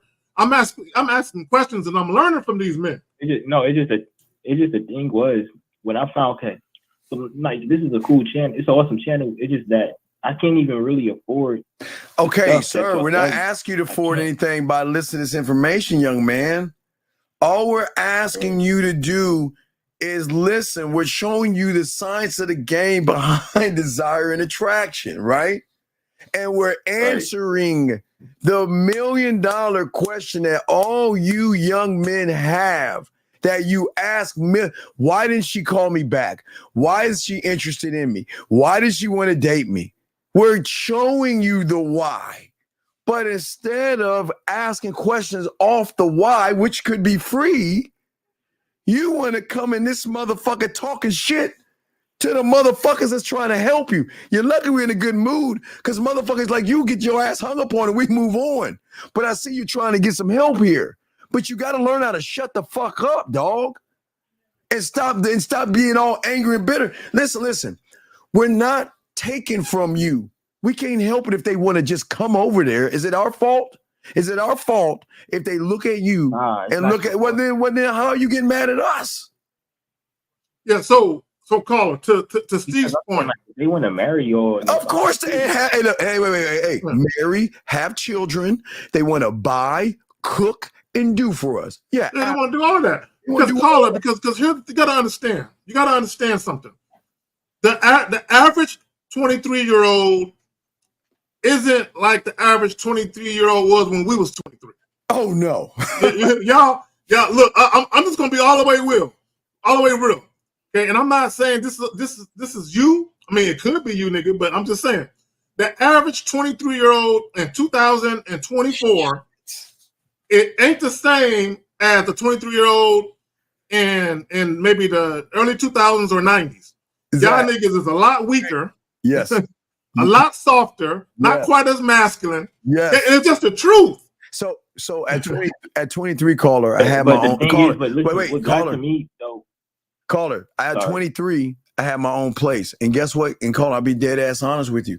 It was not the nicest apartment. And caller, I had a car. It wasn't the nicest car. Caller, at 23, I had to take 2 buses. Do you think I had a lot of food in my thing? Now, I had it when the bitches bought it, but caller, ramen noodles, hamburger helper, cereal, and TV dinners was all I could afford for my lifestyle to not only keep the lights on, but to pay my bills and live a basic life. I didn't have much, but I had everything because I had me, caller. And at 23, I had the 20s, the 21s, the 22s, the 25s, the 26s, the 30s, the 34s. I had them all. You want to know why? Because I was never defined by what the fuck I was doing. I was defining myself by me. And that's what Zach is trying to tell you. See, our 23 is different than your 23. You're 23, young man. You're allowed to be a victim now. You think everybody's a winner. You're allowed to get around a bunch of losers and cry about women. We couldn't do that back in our day because we weren't connected on the internet to find people like that, and we wouldn't be looking for people anyway. But Zach, go ahead, man. Oh, let me tell you something. Now I moved out of my parents' house. I grew up with both my parents. I moved out their house when I was still in high school. I was 17 when I very first moved out.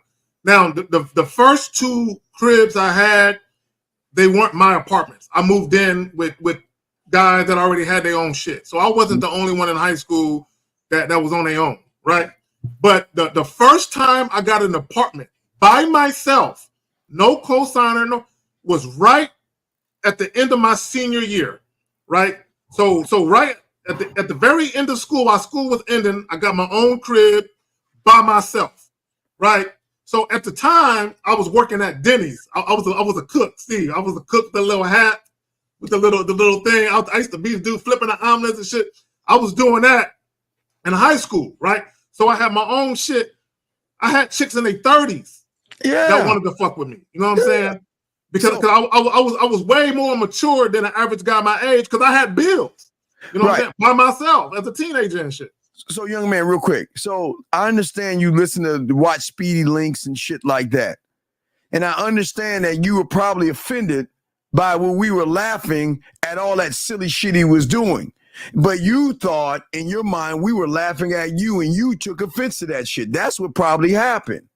But had you listened to why we were laughing at that dumbass motherfucker, you would have then got some game right there for free because he was tricking his money. See, y'all guys love these guys that go around and do all these silly things and joke around in stores and, you know, play little silly games. Y'all like all that shit, which is fine, young man. Nobody's saying you can like all that.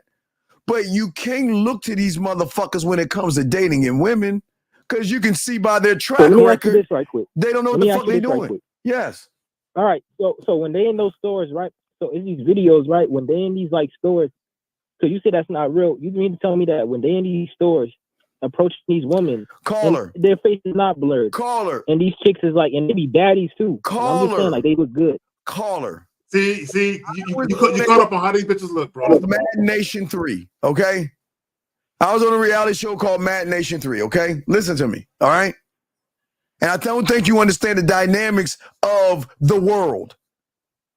Do you know what express written consent is, sir? A non-disclosure, yeah. No, of what? It's an NDA, but it's an NDA saying that you're allowed to use my likeness. You have my permission. Because if you show my likeness on the camera without my permission, I can sue the fuck out of you. Do you not understand that, young man? So, okay, Carl, this is what you understand. Let me show you something. I'm going to show you how there's nothing new under the sun, okay? Let me educate you, okay? I think, what was it around? You were probably swimming in your, where were you at around 2006 or 2007? How old were you? I was like about 6 in 07. Okay, you was about 6 years old. Okay, so you were just like, okay, so you remember all this shit. Okay, so there's nothing new under the sun. Okay, so in 2007, they had these pickup artists that went on VH1, okay?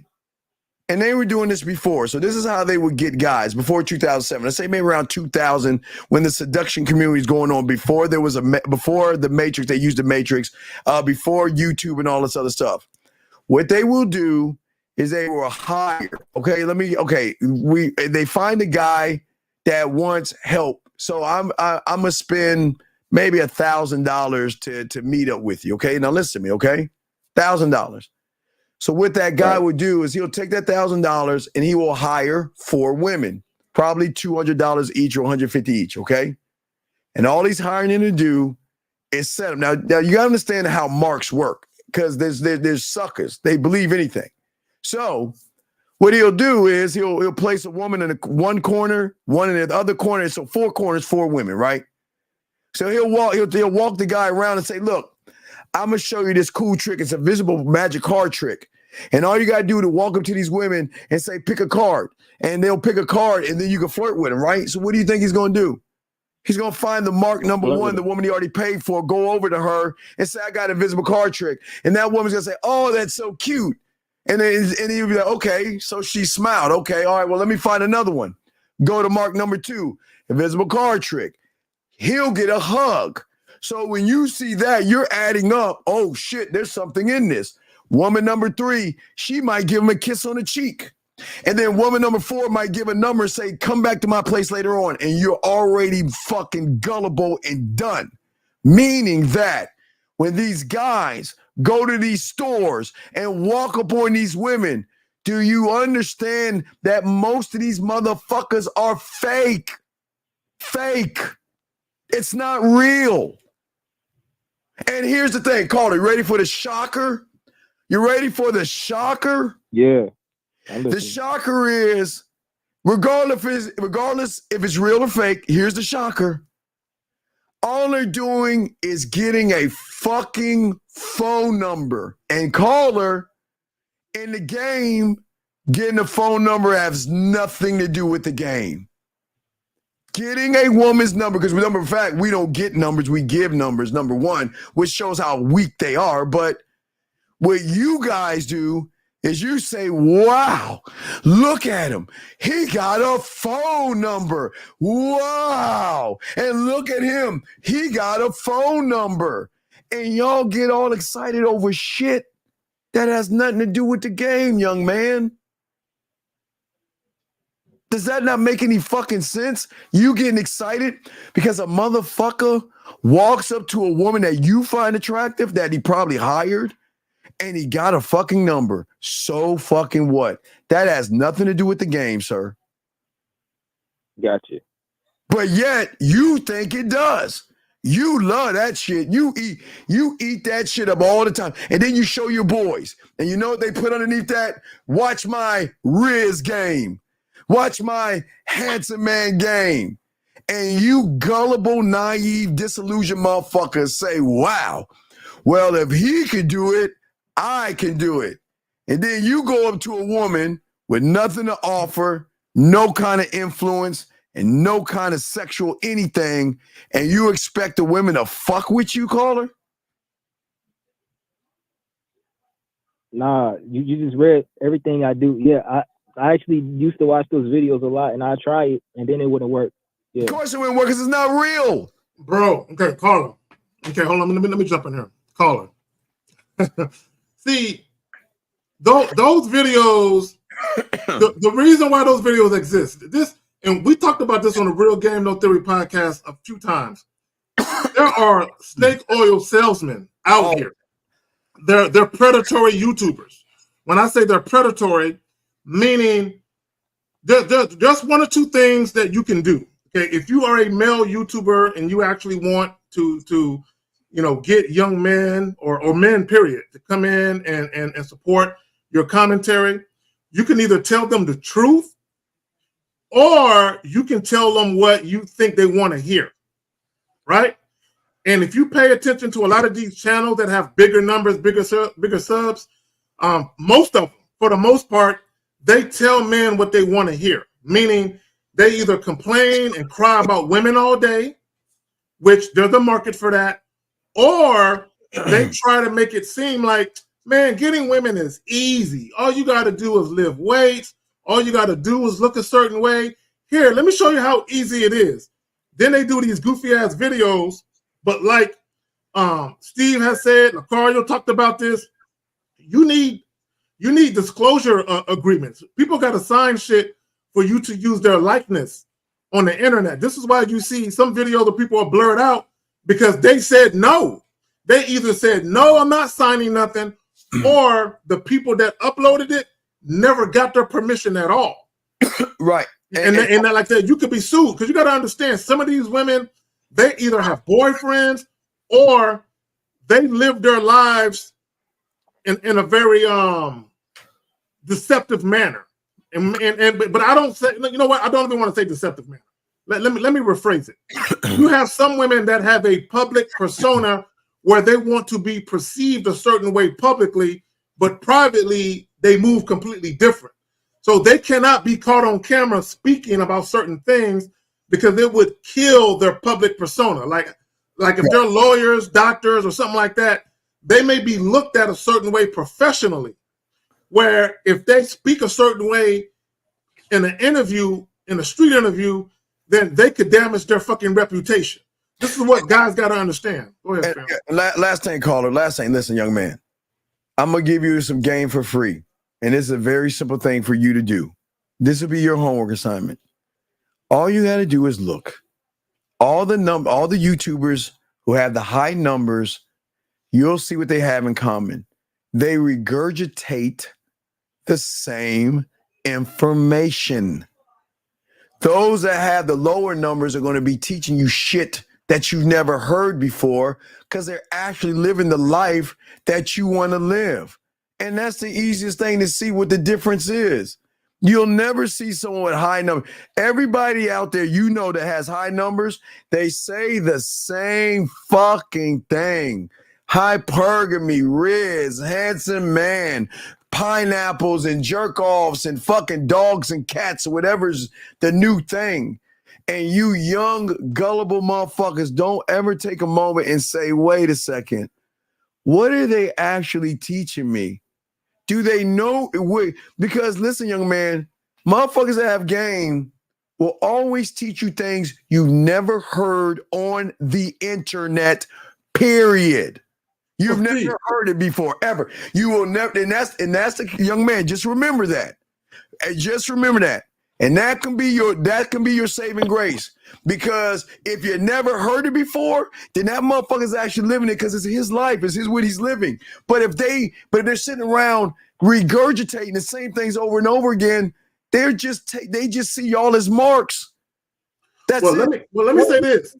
Let me say this. A lot of these people are starting to take shit that we say. Oh my God.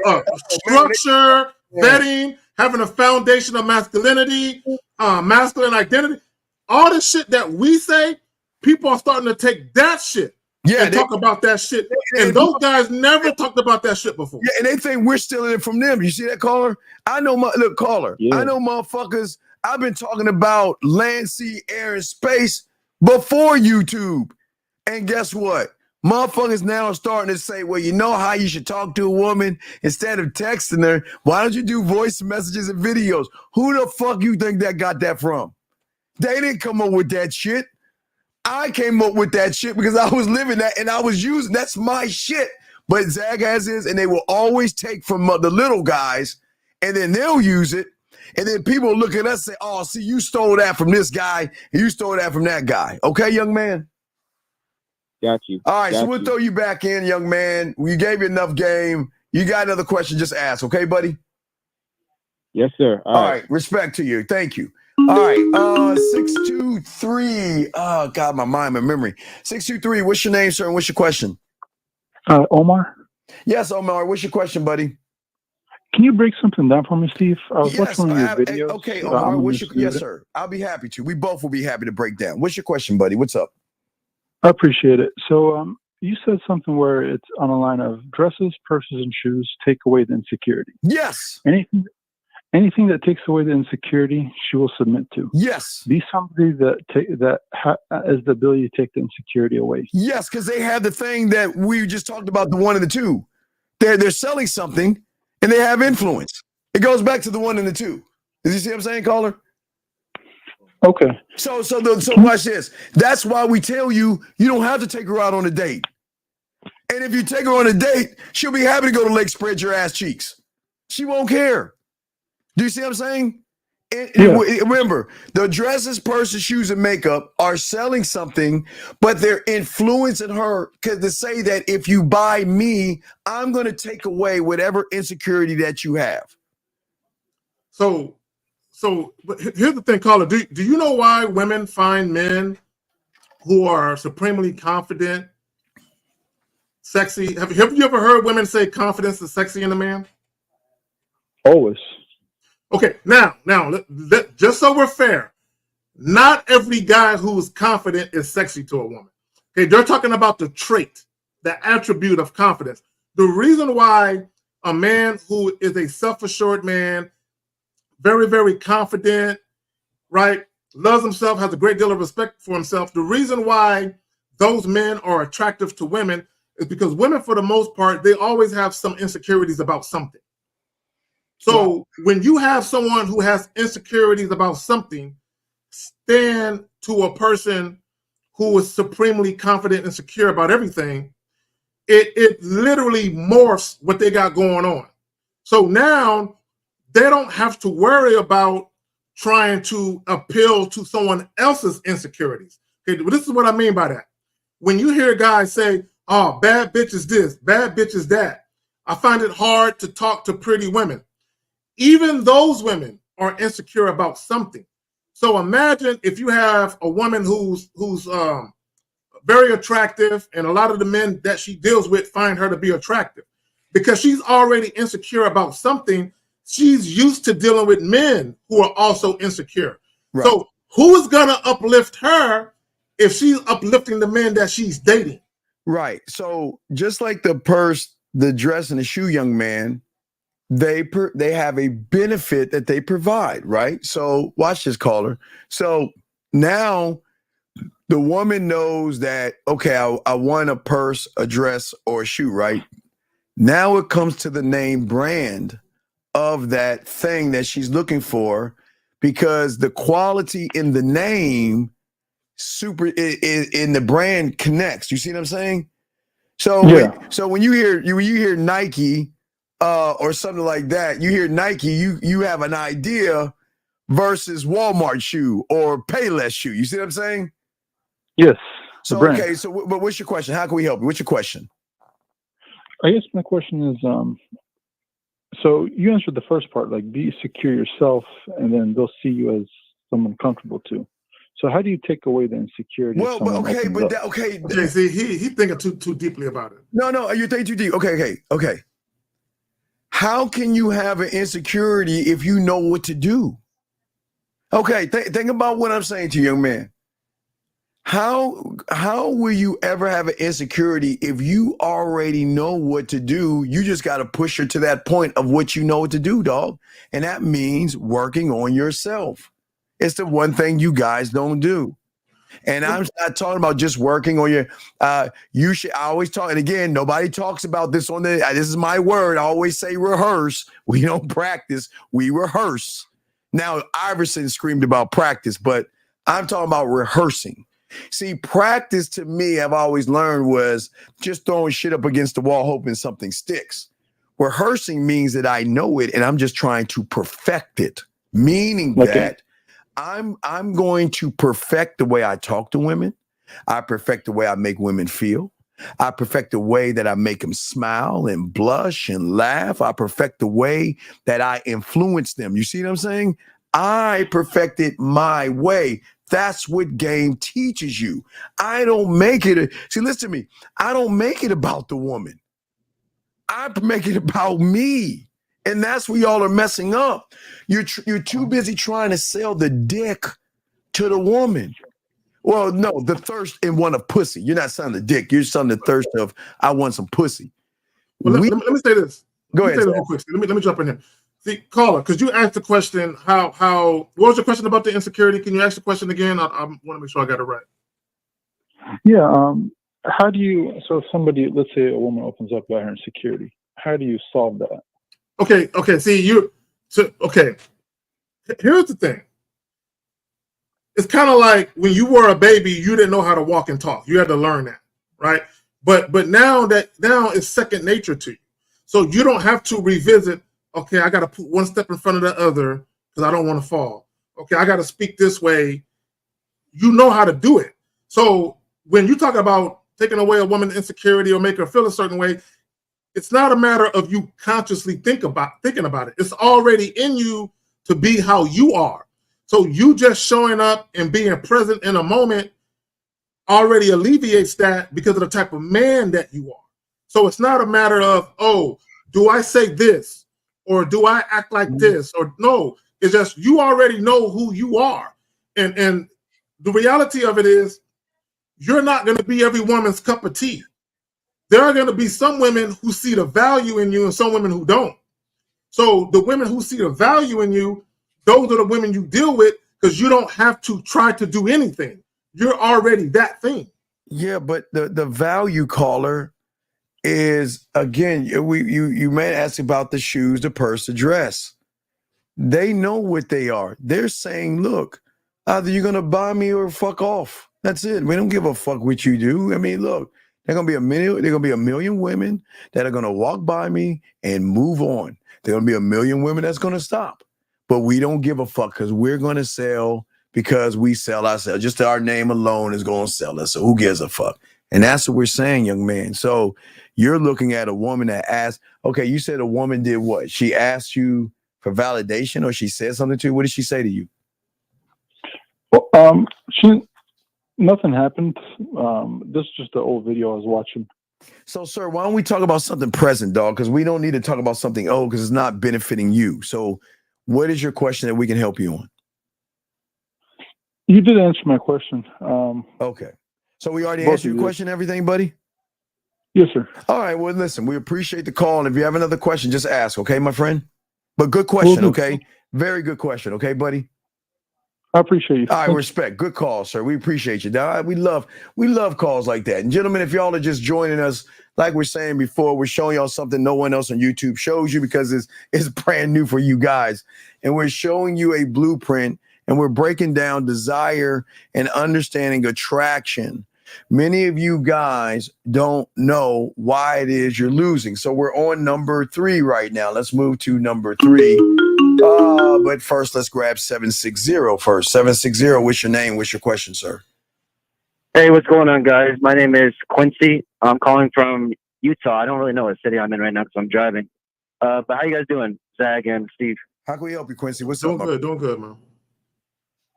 Well, I just had a question on my relationship. So I'm at a point in my relationship right now where I'm not necessarily bored, but I just see that it's heading towards that direction. And I don't know the issue in that. We're bored with what? I guess the relationship. Well, okay, like it's not. You understand the reason you're bored is because you're boring. You have no kind of sexual influence on the woman to bring any kind of excitement to where she wants to do things exciting with you because there's no. What is the benefit she's going to get with a guy that doesn't know what he's doing in the bedroom, sir? Yeah, I see that, Steve, and that's what I was getting at. But we've been together for like 8 years now, and it just seems like I'm just doing things on repeat. Okay, like sir. she enjoys what I say to her, and she enjoys what's going on. Okay, sir. But I just feel like I'm not ask you a simple all question. the way This there. is You how know, simple the game is. Carl, let me ask you a question. Is the king happy, or is the king not well handled? What is the king? Tell me about the king. Is the king happy, or is the king not well handled? What is he? I think there's a deeper. The king is happy. Then why the fuck are you calling us then? Because if you're happy, then why are you calling us about this woman then? Well, okay. Well, let me ask him a question. Caller. With myself. Caller. With her, then you get rid of that motherfucking woman, dog. I'm sorry. Go ahead. Let me ask him a question. Caller. So you said you've been. How old are you again? I'm 24. 24. 8 years. So this is your high school sweetheart then? High school sweetheart. Yeah. So is this the only woman you've ever had sex with? No. Did you cheat on this woman? No. Okay, so you've been together since y'all was what?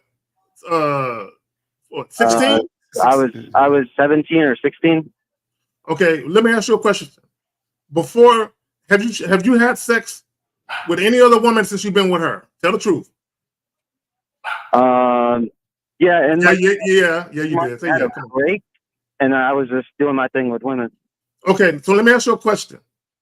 Are you right now, to her knowledge, in a monogamous, sexually exclusive relationship? Yeah. Do you want to be? Yeah. So you don't mind being sexually exclusive? No, yeah, I don't mind that at all. I never. But I'm the type to never like push for like multiple women or like just going out fucking chicks. That's not really my style. Okay. So let me, because you said you're bored. So on a scale of 1 to 10, how would you rate your sex life? 9.5.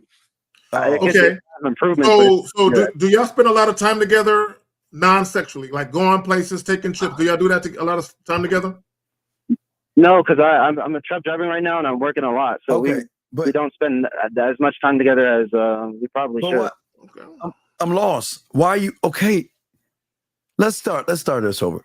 What is your question? Right, let's ask you. What is your question? Because I'm lost here. Because it sounds like you're not happy.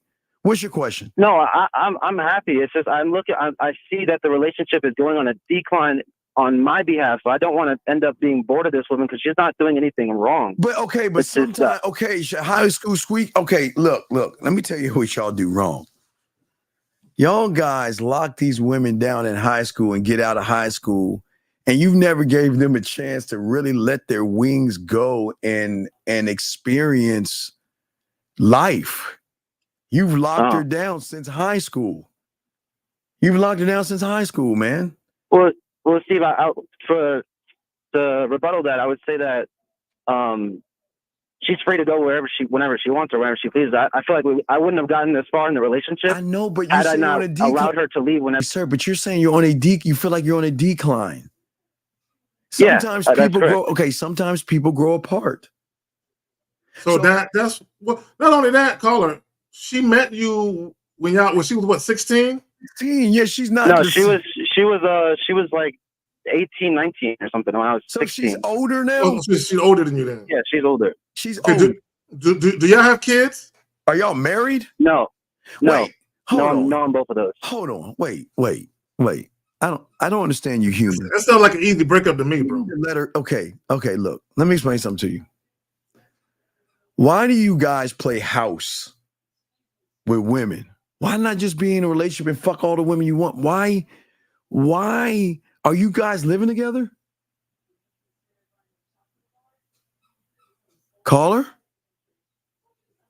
I guess he hung up. Yeah, I guess he hung up. Yeah, it's crazy. It doesn't make any sense. Why do y'all play house? Let that woman go. You let her find her happiness. Let her find her guy, her person, I guess. It doesn't make any sense. Hopefully he calls back. Guys got a question. Wait, let me see if we Brandon Jones. He says, how do person sell themselves? They don't have any recent experience at any of the call. Also, how would you sell yourself without seeking validation? Okay, young man, B, the validation in selling is to yourself, sir. Everything that I'm showing you in the blueprint are questions that you have to ask for yourself, not seeking validation from a woman. Okay? And I know I was going to say something to this young man. You need to get Instagram and WhatsApp so you can communicate to women differently. Area code 470. What's your name, sir? What's your question? Oh. Yes, sir. What's your name and what's your question? So, yeah, what's good with y'all? My name is Isaac. Isaac. Can you get off your speakerphone and speak up so we can hear you, buddy? No, I'm on speaker right now. Like I don't got no headphones. Can you get off of speaker? Off of speaker. Because you sound far away. All right. Sometimes sometimes the iPhone is really fucked up and shit. So you gotta be careful about that. But how can we help you, Isaac? What's up? Yeah. I just want your opinion on like some giving y'all, experience and everything. How do y'all feel about like? Do y'all feel it's easier for like rich men to get women or like okay, broke sir. Like, how do y'all feel about that? There's a squirrel that walked across your yard. Do you give a fuck? No. Okay. So I want you to think about your question to see why you're the problem. You young men have got to stop thinking about other men. We a few months ago, we were in our group with Zag and all the fellas. And I don't know if it was Zag, but someone posted something about guys look at other men before they look at women. And we were laughing about that shit because we were like, there's no way. But I remember that. It was a fucking goofy ass video where a dude trying to make like he trying to say all men do this shit. And I'm like, nah, bro. So what caller, tell me, and this is no knock on you. Why are you looking at another man to determine your worth and value? Why are you looking at another man, whether he's rich, he has muscles, or whatever you're looking at? Why are you looking at another man? So is that why he's bored? Because he feel like he ain't enough? This is another person. It's another person. Oh, it's another person? Oh. Young man, why are you looking at why are you looking at another man? No, that's not like why I'm asking the question. No, it's important. It's dog, everything you dog. Okay, listen, please understand this. This is where game comes in. Everything you say is important. That's why your words have meaning and definition and power. What you said, you're asking about rich men. That's what you asked me. Yes? All right. Let me ask him a question real quick. Okay, so you asked about rich men. I'm asking before I throw it on Uncle Zag. And it's no knock on you, man. I'm just trying to understand you. Why are you bringing up other men? And what do those other men have to do with you? I mean, obviously, from a logical perspective, men are in competition. We compete for No, we're not. No, Zag. No. I'm in competition with myself. With myself. We'll never be in competition with another man. Are you fucking serious? I could care less what another man do. Fuck with dog. We're not in competition with. Let me ask him a question. Caller, let me ask you a question. Caller, hold on, caller, brother, listen. How old are you again? Well, I'm 17 right now. Oh, well, we can't talk. Oh, yeah, we gotta let him go. We gotta let him go. No, we gotta let you. Young man, call us in a year, okay? We can't talk to 17. You got to be 18, okay? Call us when you're 18. But I appreciate the call, young man. We can't talk to kids, dog. You got to be like Zach. Got to be 18. 210. What's your name, sir? And what's your question? 210 going once. 210 going twice. 210. Okay, he hung up. Eric code 469, sir. What is your question? And okay, he's laughing like a bunch of kids. Let's get rid of him. So anyway, like we're saying before, for a lot of you guys out here, okay, that don't understand what we're trying to explain to you, and unfortunately, people think about competition, which is weird. Let's bring in 253, sir. What's your name and what's your question, sir? Hi, I'm Luis. Hello, Lewis. Okay. 760. What's your name and what's your question, sir? Hey, this is Quincy. The call disconnected. I was driving through a tunnel, but I believe the last question you asked me was, "Are we living together?" Yes. Yeah. Okay. So, so what I did was I moved out of my apartment to save money so I can move. So now I just live in my truck, and she was with her dad. All right, but what I'm saying, Quincy, what I'm saying is, why don't you leave her alone and let her find happiness? Why do you got her around? Well, no, Steve, I got you.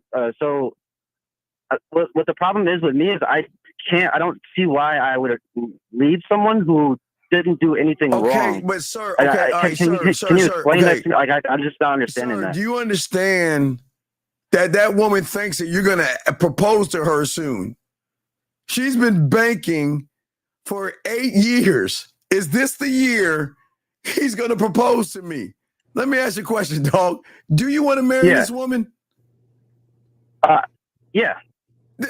Then why haven't you? Let me ask the caller real quick. See, yes. Here is the social conditioning. Because you said something. You said, I don't see why I would leave someone who hasn't done anything wrong. See, here is the problem with people. People always think that breakups and divorces should be all toxic and drama-filled and negative, and I hate you, I don't know why I even fuck with you type shit. No, there are people who have respectful, amicable parting of ways. And the reason why that happens is because you have one or both people who are mature enough to go to the other person and say, hey, this relationship isn't serving me. And usually what happens, caller, is one person outgrows the other person, meaning you mature more, you evolve faster. And this is why relationships are hard, because when you're in a relationship, you're going to grow and evolve individually already. But when your relationship doesn't keep pace with the person who's outgrowing the other person, you outgrow each other. So the things you both thought you wanted maybe 5 years ago, you now are on a different level. And I'm not saying you particular, I'm just throwing the words you. You think different. Okay, you have a different evolution in your mind. You want things differently. You have a different way of going about achieving it or whatever. And the person that you're with is no longer on the same level with you. So it's one of those, you still love them, you still care about them, but the reason why you're probably bored because you feel like I'm at a place in my life and this person hasn't met me here yet. So what we try and do is bring that person up with us, but sometimes they're not ready. All that means, caller, is this. You have a different journey to go on, and she can't come with you. That's all that means. And it's hard because she didn't do anything wrong, but you got to let her know, hey, babe, look, I love you, I care about you, but I feel like I'm at a point in my life where I'm on a different journey than you are. And I feel like the journey I'm meant to take, I can't take it with you. I'm meant to take it by myself. So I think the fair thing to do is to end this relationship so that way you can get what it is you want out of life. Because what I don't want to do is be in a relationship with you and then there's animosity or resentment. Because this is what could happen. Yeah. You say you don't want to cheat on her. I didn't want any towards animosity or any sort of like but beef or anything. There's going to be animosity, Zag, because she's banking on she's 8 years in with you, dog. That's the problem. That's why I was calling in, because it's kind of that you're 20, what are you, 21? 24. And she's what, 30 now, 29, 30? No, she's 26. So she's ready to get dog. She thinks you're the guy that's going to propose. Steve, I know that's why it's a problem right now. No, it's like, a solution. I kind of it seems like I was promising her something that I can't fulfill now. Okay, caller. So when's the last time you guys talked about marriage? How long ago? I'd say about 3 months ago. And were you already? Like, when are you gonna marry me? When are you gonna marry me? And I was like, oh my God. Okay, hold on, caller. Hold on. Let me talk to him, because this is important. Because a lot of guys are gonna come upon this at some point. So were you already at the juncture where you knew you didn't want to marry her at that point? Yeah, I told her we're not getting married, and we're not getting married until I have what I want to be. No. Okay, you're lying to yourself and you lied to her. I'm gonna tell you a quick story. Okay, then I'm gonna pass it back to Steve. Some years back, right? I had a girlfriend. We were together for about maybe 3-4 years, something like that. And she wanted to get married. And I had no problem being married. I just knew I didn't want to marry her. Like I knew for a fact I did not want to marry her. So the first time she brought up marriage, I kind of dodged it. You know what I'm saying? I kind of just went around it. The second time she brought it up, I'm like, I gotta address it now. So what most guys would do, because they either don't want to hurt the woman's feelings or they want access to pussy still, they'll give her the runaround. Oh, girl, just give her some time. I gotta make more money first. I gotta do this first, because I'm not a lying ass motherfucker and I don't believe in leading women on. Let me tell you what I told her. So the second time she brought it up, I'm like, I gotta address it. I can't duck it. So I told her, I said, look, obviously you want to be married.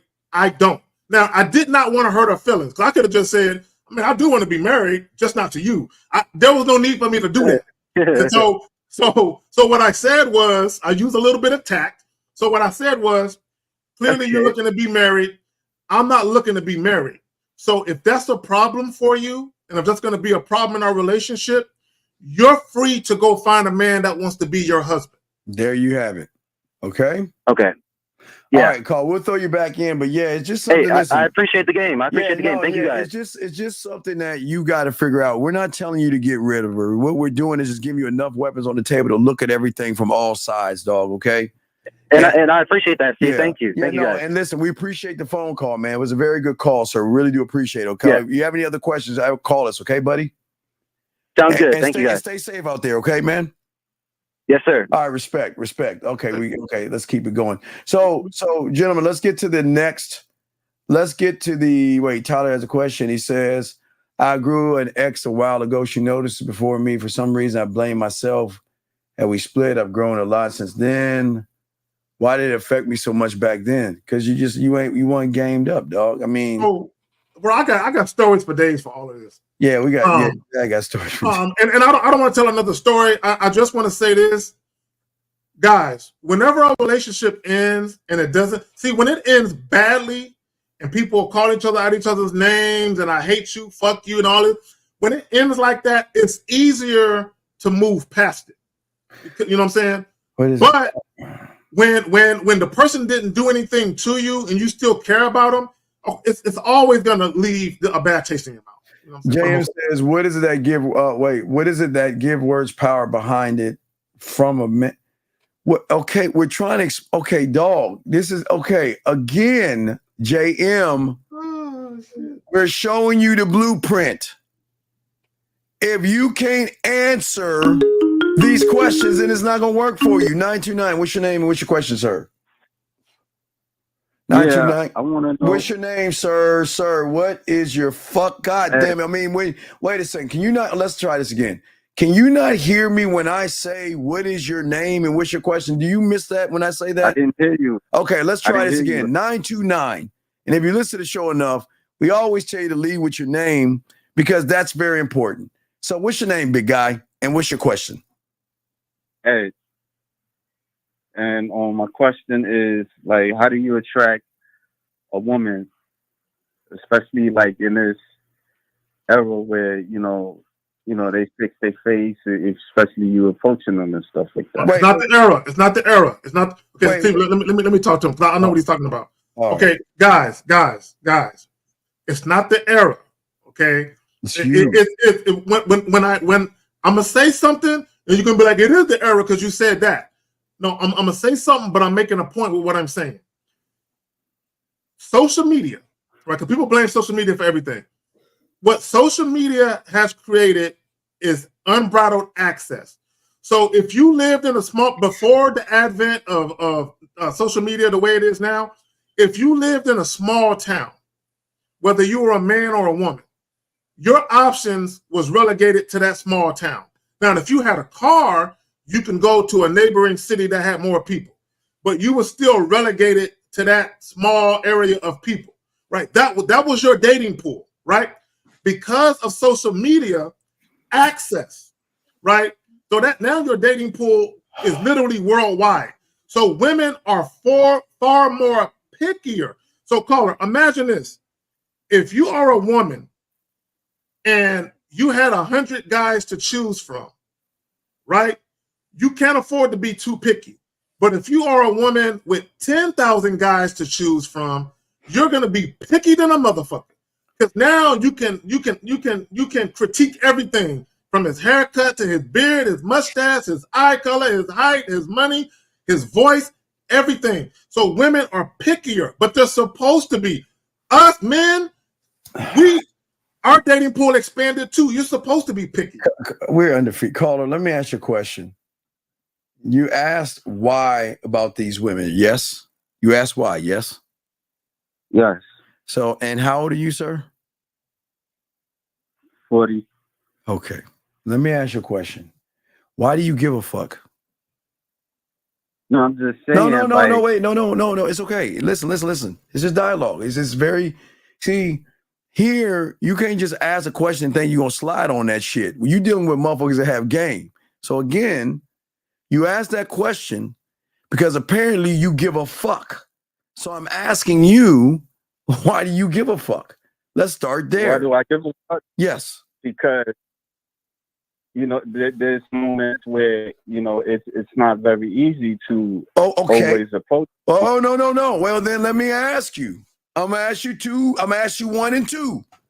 And guys, this is why we undefeated here. Caller, what are you selling the woman where it will not only create influence, but sexual influence? What is it about you that you're selling when you meet a woman that is not only going to influence her, but also sexually influence her? Caller, tell us. And if you don't know, just say, I don't know, because you don't know. I'm sure you don't. What do you have? Say that again. I'm sorry. All right, let me start again. What is 1 + 1? 1 + 1 is 2. Okay. So now, what is it about you, sir, that you can say that you're selling a woman that not only has influence over her, but has sexual influence on her? What is it that you have? I'm going to show her a good time. How?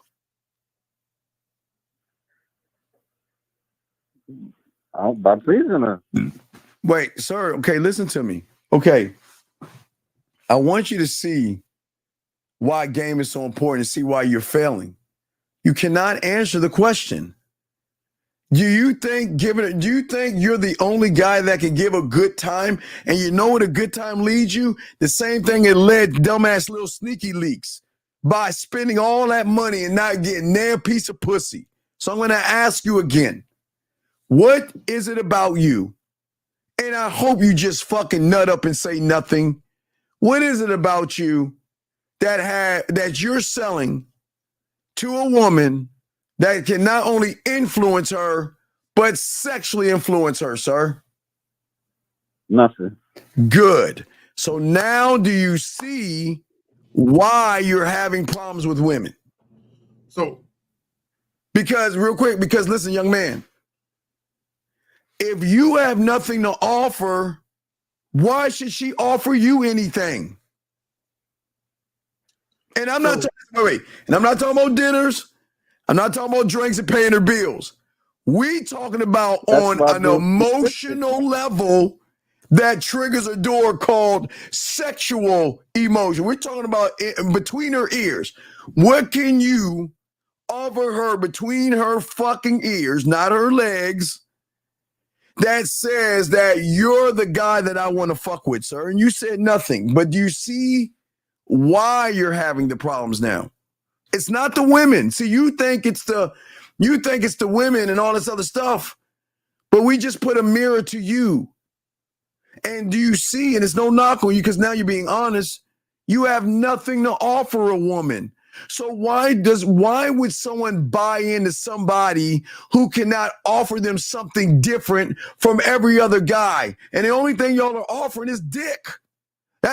All you're saying is, here's my dick. That's all you're offering.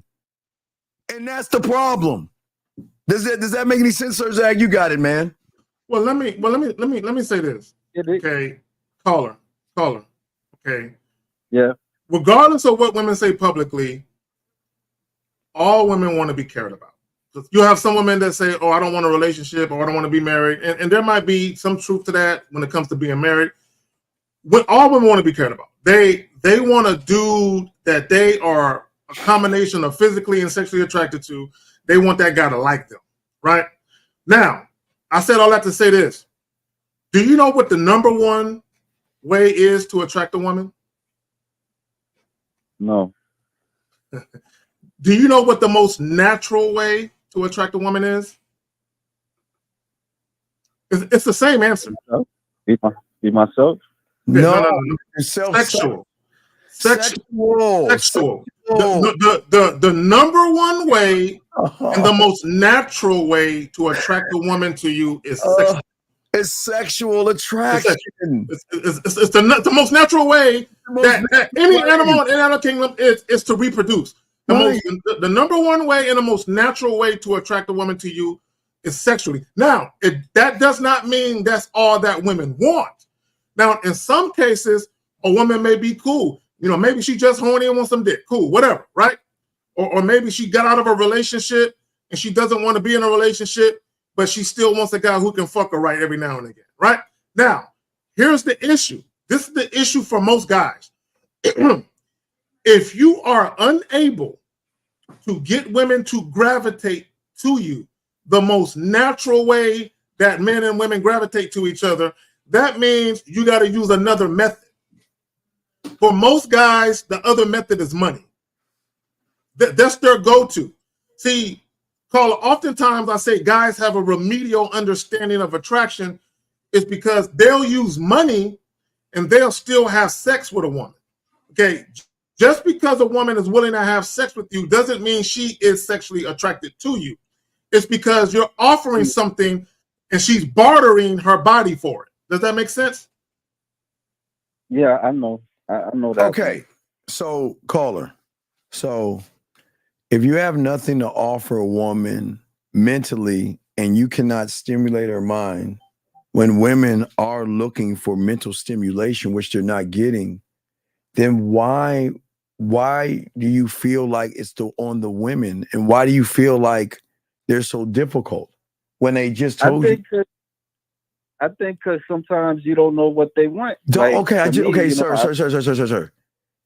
If they're looking for and want mental stimulation, that means somebody that doesn't have to beg or barter for pussy, and they can recognize by how he's moving, he's fucking, because he has a different type of attitude, man. How can you say? But how can I get better? That's what I want to ask. Yes, sir. How can I get better? Well, but again, real quick, Steve. Javi. No hablo español. Paquito. No hablo español. So what we're saying, which I don't think you understand, the thing is that you're not you're not looking at the game because you're not in the game. You don't understand game because you don't understand yourself. You should be the influence and stop looking outside yourself. That's your problem. You're too busy looking outside of yourself and not looking inside of yourself to see what you have to fix. See, the problem is you're under this assumption that these women are hard to get. Dog, they're giving a pussy away like Halloween candy. Dog, it is crazy how lucky you are. Caller, I'm so jealous of you motherfuckers, man.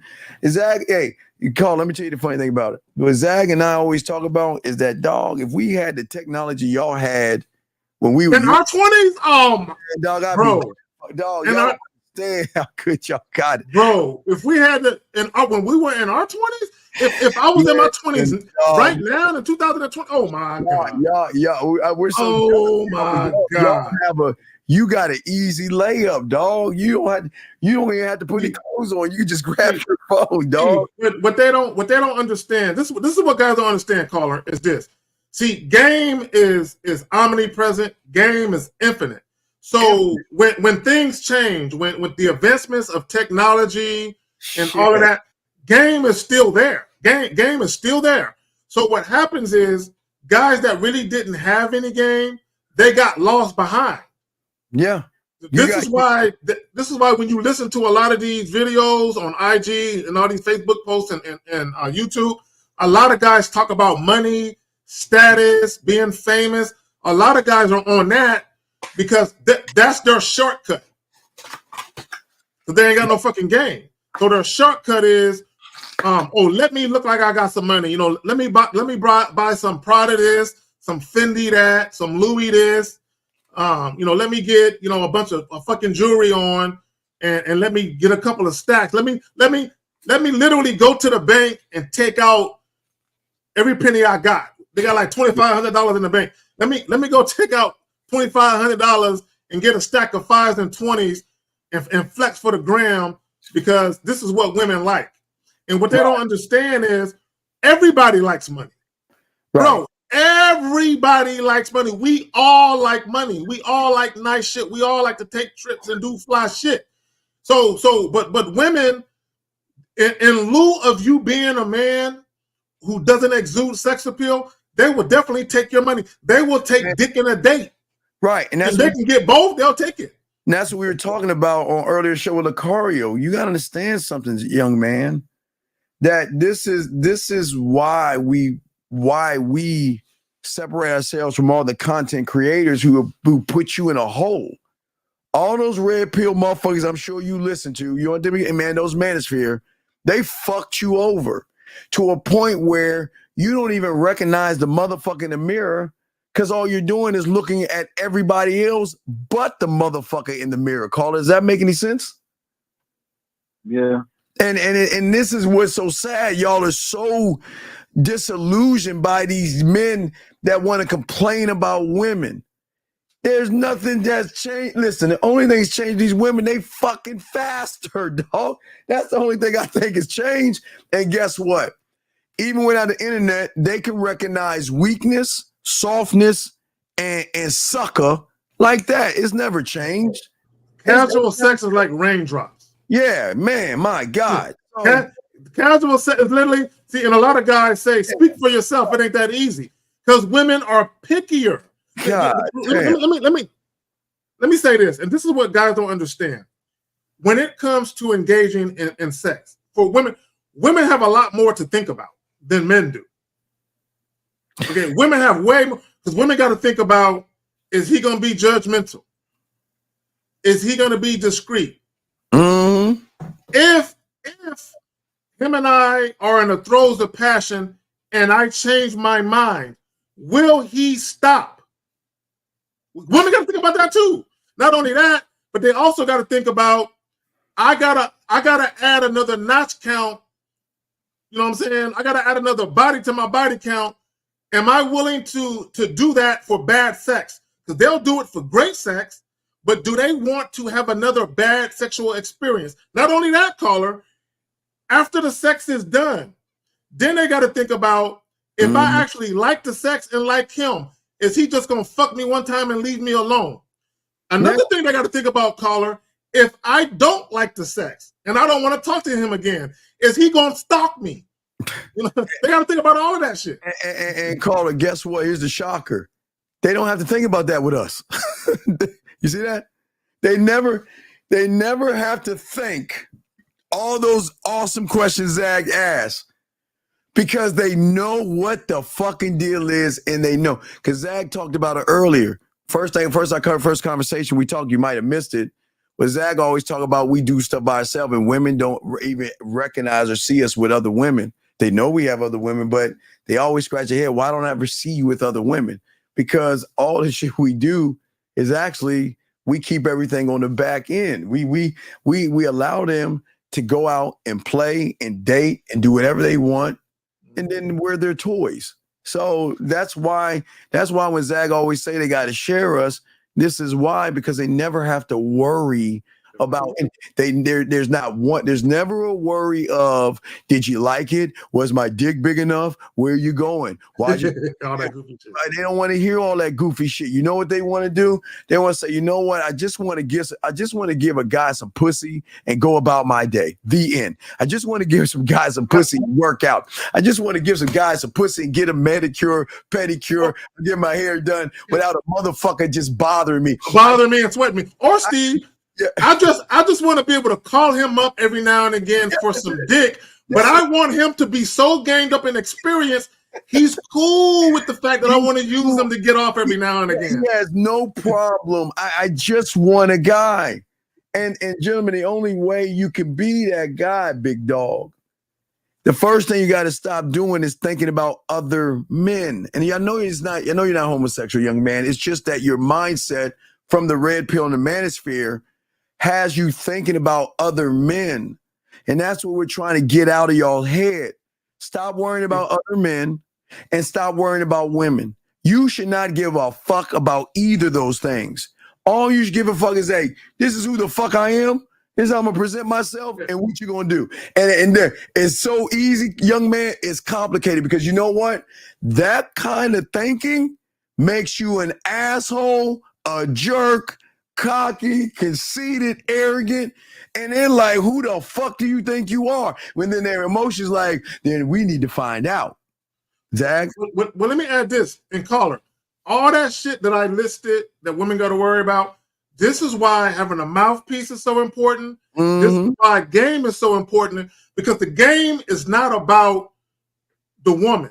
The game is about awareness. It's about, as a man, being aware of all these different things, and also being aware of when women have a conversation with you, they're paying attention to everything you do, how you talk, how you respond to what they say. This is why your behaviors are so important, because all those things that I mentioned, how you talk, the things you talk about, and how you conduct yourself around women, that answers those questions. This is why a woman may be initially sexually attracted to you, and then you start talking, and then she says, you know what? Never mind. You know what? I was going to invite him in. I was going to go to his place, but I can tell that the experience I'm going to have, I'm going to live to regret.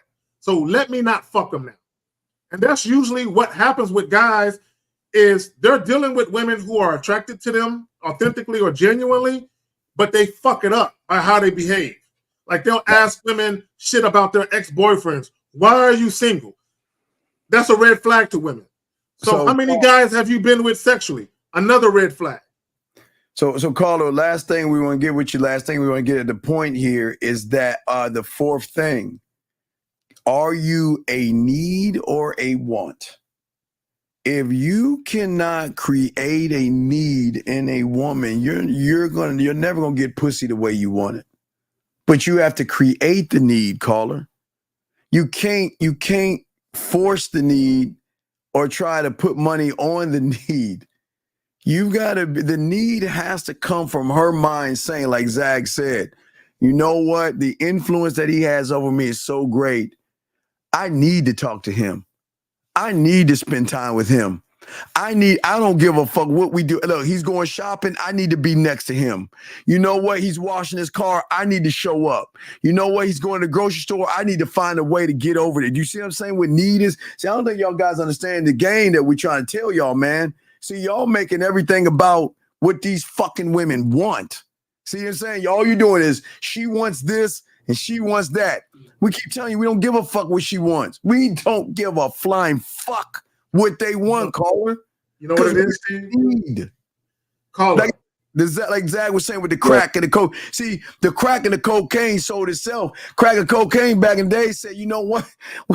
We don't have to beg you motherfuckers. Y'all gonna come to us. And that's like the game.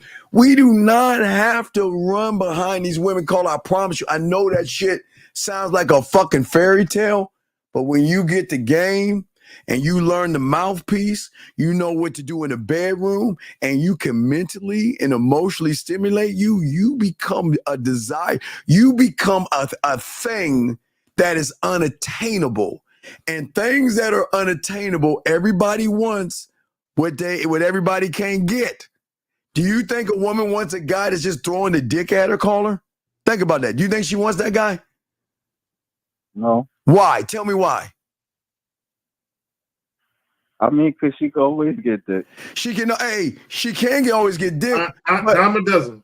Yeah, a dime a dozen. But what is she getting out of it? This is why I keep telling y'all. You see why they go with the dildos and the fingers?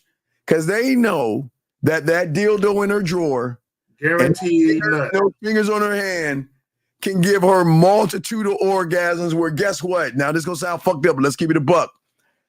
She doesn't have to date him. She doesn't have to date her fingers or fucking dildo. She doesn't have to worry about the fingers of dildo being insecure, running behind her, asking a bunch of boring ass questions. She's like, y'all got a job to do. Lying to her.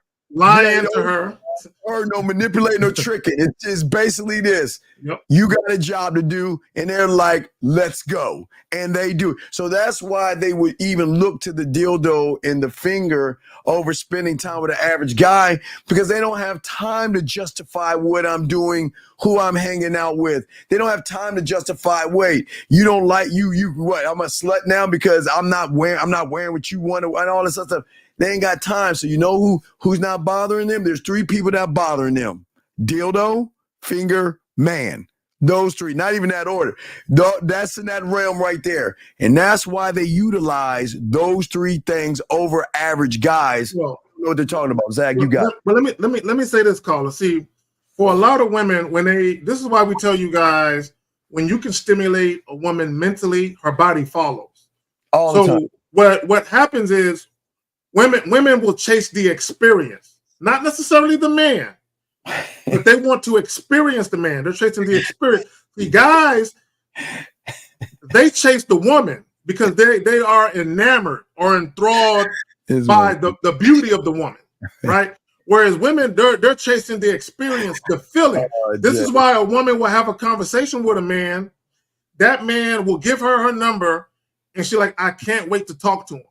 Because that feeling that she got when she had that first conversation, she is chasing that feeling again. This is why I say back in the day when dudes was on the corner pitching cocaine and crack and all that, the drug sells itself. And this is why they say that crack was the most addictive drug, because people kept chasing that same high, right? So for some women, there are certain guys that have an addictive nature about them, right? Because of how they feel when they are in the physical presence of that man. It's not just the physical act of sex. It's also just how they feel when they listen to that man talk, when they are around that man. They love the way that they feel. Right.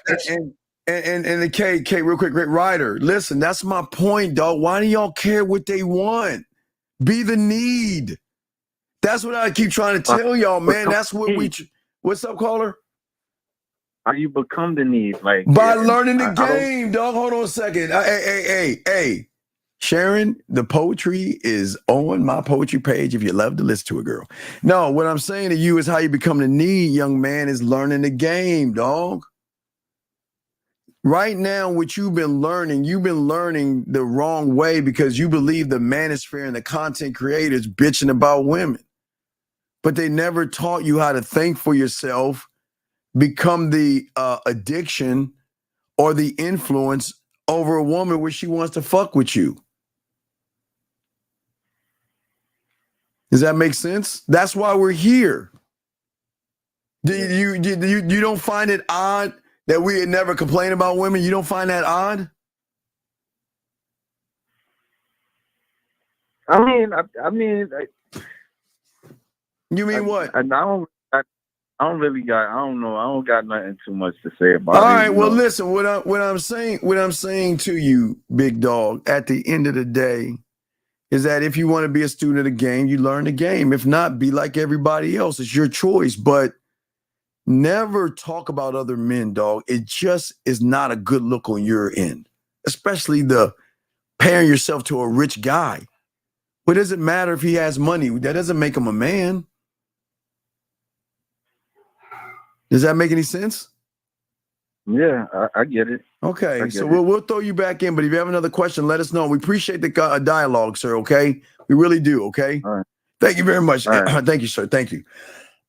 Guys, lines are open. We're chopping it up. But guys, let's look at the next part. So we already talked about the 4: selling, influence, desire, need over wants. So let's look at this, being the brand. Let's look at this. Your unique qualities, okay, and values that set you apart. That's the thing, guys. What we're talking about, Zach and I are talking about, is what sets you apart. Now, Zach, if you want to talk on each one of these points, we can. Zach. Okay, let's do it. Your uniqueness and your qualities and what sets you apart. And this is the thing, I guess, so many young men don't understand. I mean, okay. Someone said it that, there's competition with everything, right? And it's, okay, wait, God damn it, just when we about to get into this. 289, what's your question? What's your name, sir, and what's your question? Yo, Steve, yo, Zach, it's Mohab. What's up, Mo? And, my question is, okay, I don't know if I'm running my mouth a little bit too much in this situation, but... Yep. You're doing it now. No, man, go ahead. You're already doing it. Go ahead. Go ahead. All right. Okay, so she's down to chill.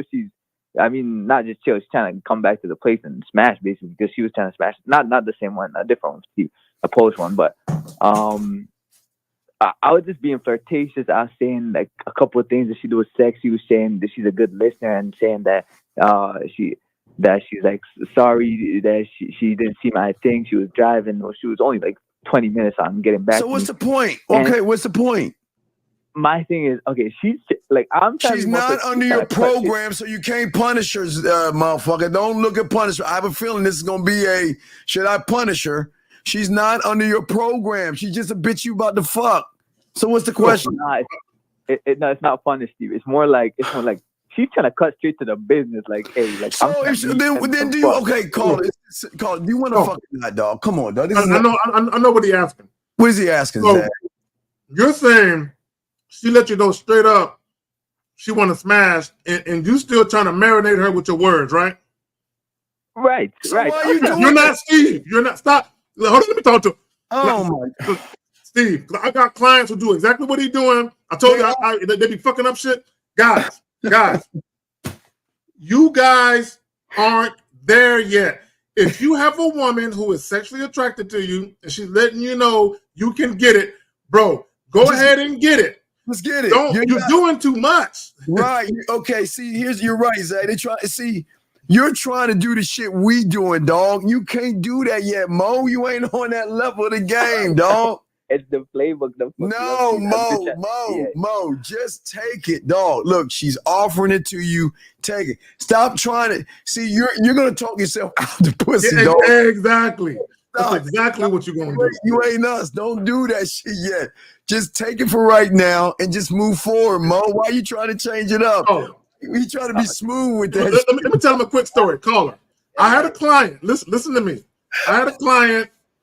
And he he liked some of the shit that Steve be saying. So let me tell you how the client fucked up. Like, so the woman was basically telling them she was down to smash. So instead of him just setting up a time and a date, he tried to get all suave with the words. And the moment he said something, he used a line that one of us use. As soon as he said that line, she was like, "Ooh, I like that. Tell me more." And yeah, right. And he couldn't tell her anymore because it's not in him. So when he started to try to be all fly and suave with the words, it turned her off. And she said, "Nah, it's okay. I don't want to meet up." And she was already down. All he had to do was stop talking and running his mouth. I did make a video talk about over communication kills attraction. Stop talking. If the chick is with it, stop talking. Set it up. Talking, dog. Why are you trying to marinate it, dog? Why are you trying to do that? Just take it. What's the problem? Okay. Honestly, I was just trying to like. Bro, you trying to reinvent the wheel, bro. It's already round. You're gonna talk so much, you're gonna make that motherfucker square again. Come on, dog. Come on. He says round like it's square. Come on, Mo. Just accept it for what it is. You ain't on the level yet to do what we doing, so just take it. All right, dog. Stop doing all that extra shit. Dub, he was pissed. But I'm like, it's your fault. Bro, he had it, she put it on a silver platter. And he did too much of this. So let me explain what people do. They'll listen to the things we tell somebody. They'll listen. I got something called the playbook, where I give you play-by-play what I said to the woman and show you the audios of what the woman says after I told my guy what to say to her to show you how much game I have, of course. And what y'all do is y'all take something, say, let me see this shit'll work. And you say it, and that shit flips a switch on her and say, oh shit. So now we really talking some nasty shit. Zach, let me take my little good, I'm a little princess and put that little hat over there. And let me put on I want some dick, and I want you to talk to this pussy right here. Let's go, motherfucker. And then she gets overly aggressive. Then y'all motherfuckers like, what do I do next? What do I do next? Because look, women, as much as women love foreplay, they love verbal foreplay just as much as they love that shit. Oh, they love when you talk that shit. If a woman has already made up her mind that she wants to have sex with you, but you're willing to give her some verbal foreplay, she'll take it. Yeah. But when you start talking and start sounding goofy and corny, she's like, you know what? I don't even want to fuck you now. You ruined it for me. Because so to Steve's point, caller, what they do is they'll say something or they'll say something to pique her interest, like, oh shit, I like what you just said. And then she wants to hear more. Then she realized you're not that guy. And then what they might think is you heard something from somewhere. You're fraud. So who are you really? So now you're showing inconsistencies in what you're showing her, and she just you dried up the pussy, basically. I was saying, okay, I'm not gonna take the play, but the thing is, I'm fascinated by the way. Okay, on the play. I know you're I know you're fascinated, but sir, you gotta understand the skill, dog. It's not okay. You're looking at the words. Everything I say, I can not only back up, I can supersede that shit. So the words I'm giving are a crumb. I don't give them everything. It's just a little crumb. And that crumb carries more weight because the shit I say and things I do, they've never heard before, because this is what Zach and I are telling you, authenticity. She's never met me before, never heard of me before, and never knew what I can do because of the shit everything, Zach, I show you guys, it is new to you because you never heard anybody tell you the shit from the lost and found box. All the color shower lights, Steve, tubes. A guy tried to do that. A guy tried to create a lost and found box. One of my clients. I gotta tell you this story. He tried to create a lost and found box, and the chick left the watch over his house, and he didn't know it was the chick's watch. Oh, I don't know. And I'm like, how you gonna create it when chick leaves shit at your crib? You don't even know that it's a chick leaving shit at your crib. That's what I'm saying, dog. So we saying to you, Jay, look, Mo, keep moving good. You're doing good, but take your victories, dog. Take your you don't have to pillage the whole village. Take the victory, okay? Just take the victory and be Okay. happy with the victory. Keep learning the game, and you'll get there. Okay, buddy? Yeah, if you're mainly motivated to have sex with women, go ahead, Zach. Yeah, if you're mainly motivated to deal with the women you deal with for the purposes of having casual sex, and a woman is down, bro, shut the fuck up. Go ahead and set up the date and time for the sexual rendezvous. Don't talk about nothing else. Don't try to be all suave and slick and all that and play it with your words, right? Just go ahead and say she's with it, set it up.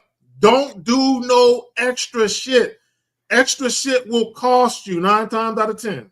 All right, hold on. Wait, watch this. I won't say nothing, Zach. All my guys out there, we're going to show you, we're going to see what your skills are like. Here's a simple question. Is there a masturbation emoji? Gentlemen in the chat who want to do it, just put A for answer. If a woman asked you this question, whether it was a text message or a phone call, put an A and tell us what your answer would be. We'd like to know. Put an A and tell us what your answer would be, okay? Yeah, well, I want to see because this is what we're trying to show you about influence, dog.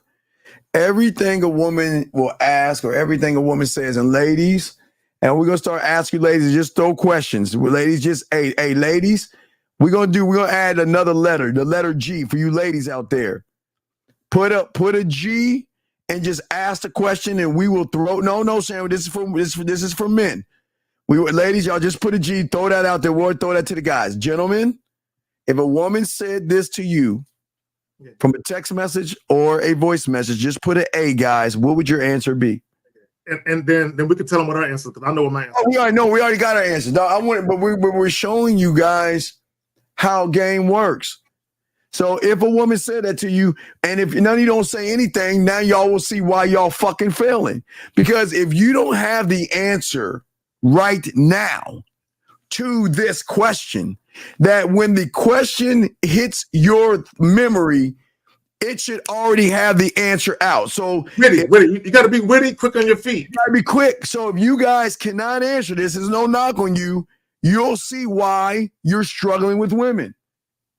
If you cannot answer this, okay? And let me say this, Steve, real quick, guys. This is why if you don't really have a mouthpiece like that, it's not a good idea to throw women one-liners, okay? And the reason why it's not a good idea is because if a woman is about that action or about that life, she might hit you with a curveball. She might say something that you weren't anticipating. Because the problem with a lot of guys that throw women one-liners, they are anticipating that a woman is going to act in a specified way. And if she doesn't, what you going to do? Yeah, let's grab this call while y'all send them on. We'll give you our answers in a second. 3-5, sir. What's your country and what's your question, sir? Your name. Sorry, I'm sorry. What name? He's a 3-5. I don't know what country that is. So 3-5, are you there? Hey, Steve, it's Brian. It's Ireland. How are you? Man, dude, what the fuck? Dude, we told you to call Zag. What the fuck you were? Don't you ever... You talk to Zag right now because I don't want to talk to you. I don't like you. You are a very motherfucker. You came on my show on the Cario, and then you want to talk to there's Zag. Go ask Zag your fucking question. Hurry the fuck up. What's going on, Brian?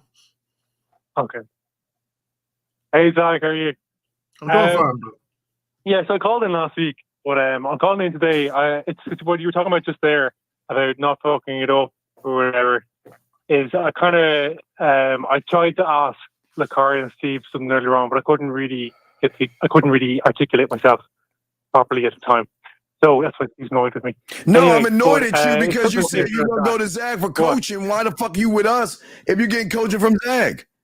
That's why I started with Zag, but then you shouldn't be. You shouldn't call and talk to us, then, motherfucker. Go ahead, talk to Zag. Zag's not my coach at the moment. I just mentioned that I was interested in getting coached.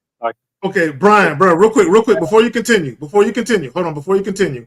See, you said something that I caught, and I got to kind of throw it back your way.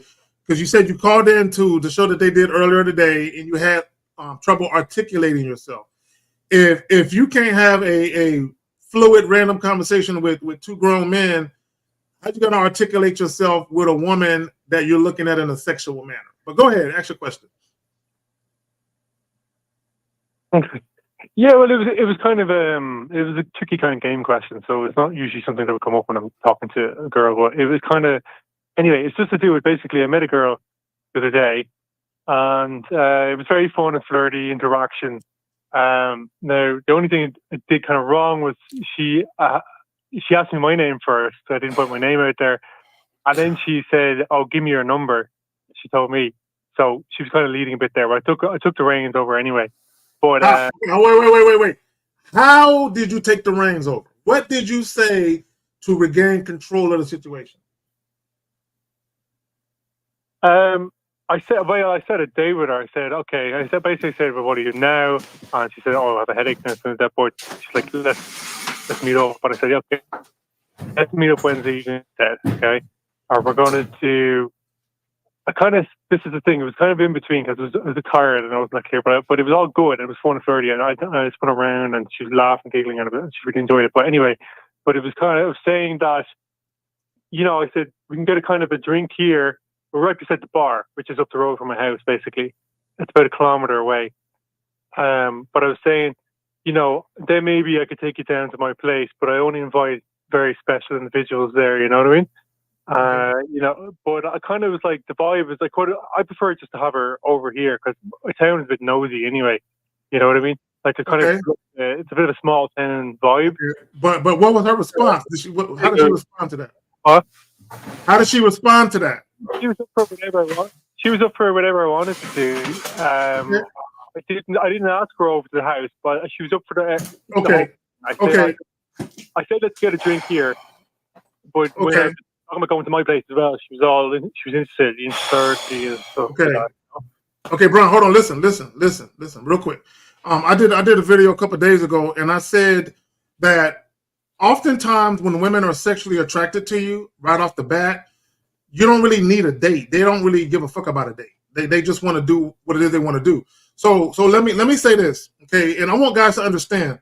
I'm going to use the analogy of American football. And I got to say American football because I know soccer and all that is more popular over there. When in American football, one of the things that a good coach would do, he will use a team's strength against them. So what I mean by that is if they're running a ball, if they're running the ball, and I'm not sure how familiar you are with American football, Brian, but I know there are people in the chat that is, so just bear with me. They're typically going to run the ball at the best lineman. Will you shut the fuck up so we can hurry up with you, dog? Let me say this. So they're typically, instead of running away from the best lineman, listen. Oh my God. Listen. Brian, listen. I'm making my point. Listen. Sorry. Brian, you got to be quiet, brother. You got to be quiet for a second. Yeah, I'm just Be quiet, okay? So instead of running away from the best offensive lineman, they're going to run to him. And the reason why they're going to run to him because they're going to use his aggression against him and to keep him off balance. So let me bring it back to the woman. If a woman is coming at you in a very aggressive way, like she wants to get at you, use her aggression against her. So what I mean by that is she came to you. And she basically said, what's your name? What's your number? So she's letting you know, I want to get with you. So if you know right off the bat, all you want is just sex, you're going to be like, hey, this is what we're going to do. What is this? What is his question, Zag? Well, his question is, so he's dealing with this young lady. He really wants to fuck her, but he offered a drink. And then he said, maybe we can go back to my crib later. But all he really wants to do is take her back to the crib. Okay, but then it goes back to the question. He has no sexual influence. You can't fuck with. Well, no, the woman is interested. He's just doing too much. Well, then what's the problem? Did he get the pussy? No, she said he's down. He said she's down. Then what's the fuck? Then what is the question then if she's down? Well, I offered a drink at a pub, so am I being inconsistent if I just asked her straight to the house? You're always inconsistent, motherfuckers. You ain't gamed up. Then look, the bitch is gonna give you some pussy, so you're good, dog, right? So she gonna fuck you. So what's the problem? Okay, Brian, do this. Invite her to your crib for drinks. So whatever y'all Guinness stout or whatever it is y'all drink over there, ale or whatever it is, or any Irish whiskey that O'Connor, that McGregor O'Connor, whatever its fucking name is, 12. What is it? 12 Prosper 12 or whatever the fuck y'all drink. You know what I'm saying? Just offer her. Just tell her to come to your crib and tell her, hey, you can get 2 for the price of 1. Dick and a drink. You know what I'm saying? Just invite her to your crib, man. Thank you for the call, brother. We'll throw you back in, man. Thanks for the call, Okay, brother. thank you. All right, thank you. Okay, no problem. Man, fuck. All right, so I like 2 that said. I like 2 spots. I like Scary Perry, what he said. Okay, I like that because, gentlemen, this is what I love what Scary and Alon said. These are the 2. So the thing is that y'all got to read between the lines versus gentlemen. Yeah. I don't give a fuck about the masturbation emoji. I'm going to create the masturbation and become the emoji. Mm-hmm. So that's y'all 2. I'll give y'all the A's. Y'all answered it and all this stuff. I think that was awesome what they did. But this is what we're talking about. This is the kind of influence you've got to have. You have to be able to take what a woman is saying to you and not just give her a basic answer. What is a masturbation mat? I don't know. I'll look one up. Oh, here's what is it? A grapefruit? Is it a grape? No, it's what is that pink thing? Eggplant. Yeah, they'll probably send her an eggplant with like the little wet squirty little thing. With the wet squirty. Like that. Or fucking a hand next to it or something. Yeah. That's not what we're saying, guys. Guys that really are good in bed, they're gonna take the information and they're gonna up the ante by saying, "Fuck the emoji, I'll be the emoji." So every time you want to play with your pussy, the emoji of me will be imprinted between your ears and not on some fucking website or some chat that you're having with her, Zag. Well, it's the ability to turn anything into sex or to turn anything sexual. Guys. In a non-sexual way. In a non-sexual way. Because even with the masturbation thing, you could have been like, yeah, I got the perfect emoji for you. Just wait a minute. And then you can send like a video of yourself telling her what to do. You know what I'm saying? And they're like, here's an interactive emoji. I call it the carry emoji. Well, we got a call 480. What's your name, sir? What's your question, sir? Hey, this is Mo. I have a question. I'm texting a shawty right now. All right, what's going on? What's the question you have? How's the conversation going? What's going on? All right, so hold on. Let me get to it real quick. All right, so I'm in her DMs right now, and this is how it goes. I swipe up and I said, I like what I see. No, you already fucking failed.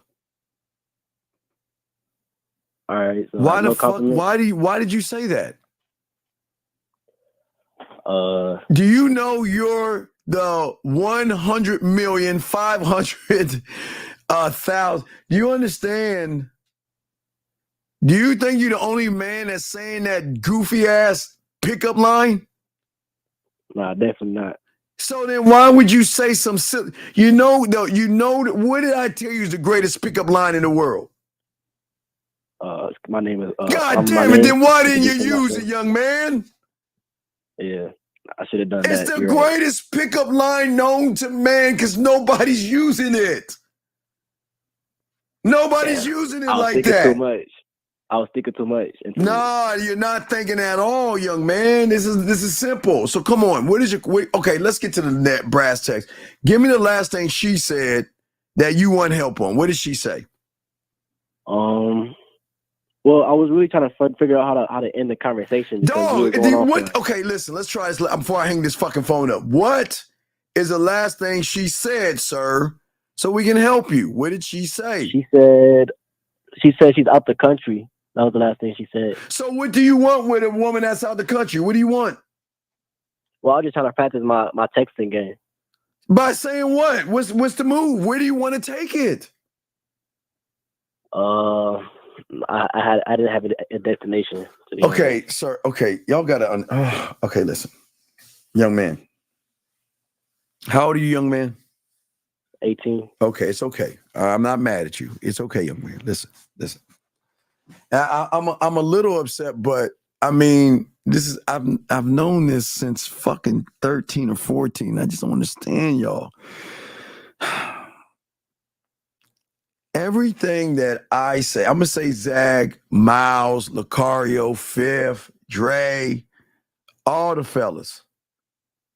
Everything that we know is that before we even open our fucking mouth caller, we already know where we want to take her, why we want to take her there, and how we're going to get her there. Okay? Yeah. So we know that we're not going to waste our fucking time chit-chatting with a bunch of women, talking about a bunch of nothing for no fucking reason at all. Now, if I were you and I was talking to a woman that's foreign, which I've had, right? Yeah. My end game would be, look, I can't touch you, Zag, but I can touch you. I can't listen. I'm hanging, but I can't stretch that far. So I can't touch you, but I can touch you. So you know what? Let's just keep it up. Let's have this understanding, keep it a buck. We're never going to be in a relationship. I'm never going to fly out there unless you buy me a ticket. And the only way you coming out here is you buy your own ticket. But outside of that, we're never going to be in a relationship. Yep. But this is what I can offer you. I can offer you a contract I'm sure you can't refuse. You go out there, have your fun, enjoy yourself, enjoy your life, and do everything you want to do. And let me be your secret fucking fantasy. Because you have it, I don't know you, don't know, what we do is going to be what we do. And whenever you want to play with yourself, touch yourself, or you want to feel sexy, just make that fucking call. And I know exactly what to say, what to do, and how to do it, and I got you. So that's all I can offer you. I can offer you my sexual services. Because honestly, and I'm keeping it, you see what I'm saying? We'll never be in a relationship. But I must warn you, if you go down this pathway, and they'll laugh at you, it's kind of like a Noah's Ark moment right here for all you Bible aficionados. You're going to fall in love with me. You're going to get hooked on me. And from every orgasm you have that I give you, you're going to become that much closer attached to me. And you got to realize that you can't have me. So I'm letting you know now. You know what they're going to do, Colin? They're going to laugh at you. Ha, ha, ha, ha. Ah, you don't know me. Oh, I control myself. There's no way. But as long as I'm putting it out there and letting you know that I'm just sexual fun. I am your sexual secret. That's all I am. You know. Go ahead, Zach. What's up? No, guys, you can tell women the truth. I don't know if y'all know that. You can tell women straight up, look, I'm gonna keep it all the way funky with you.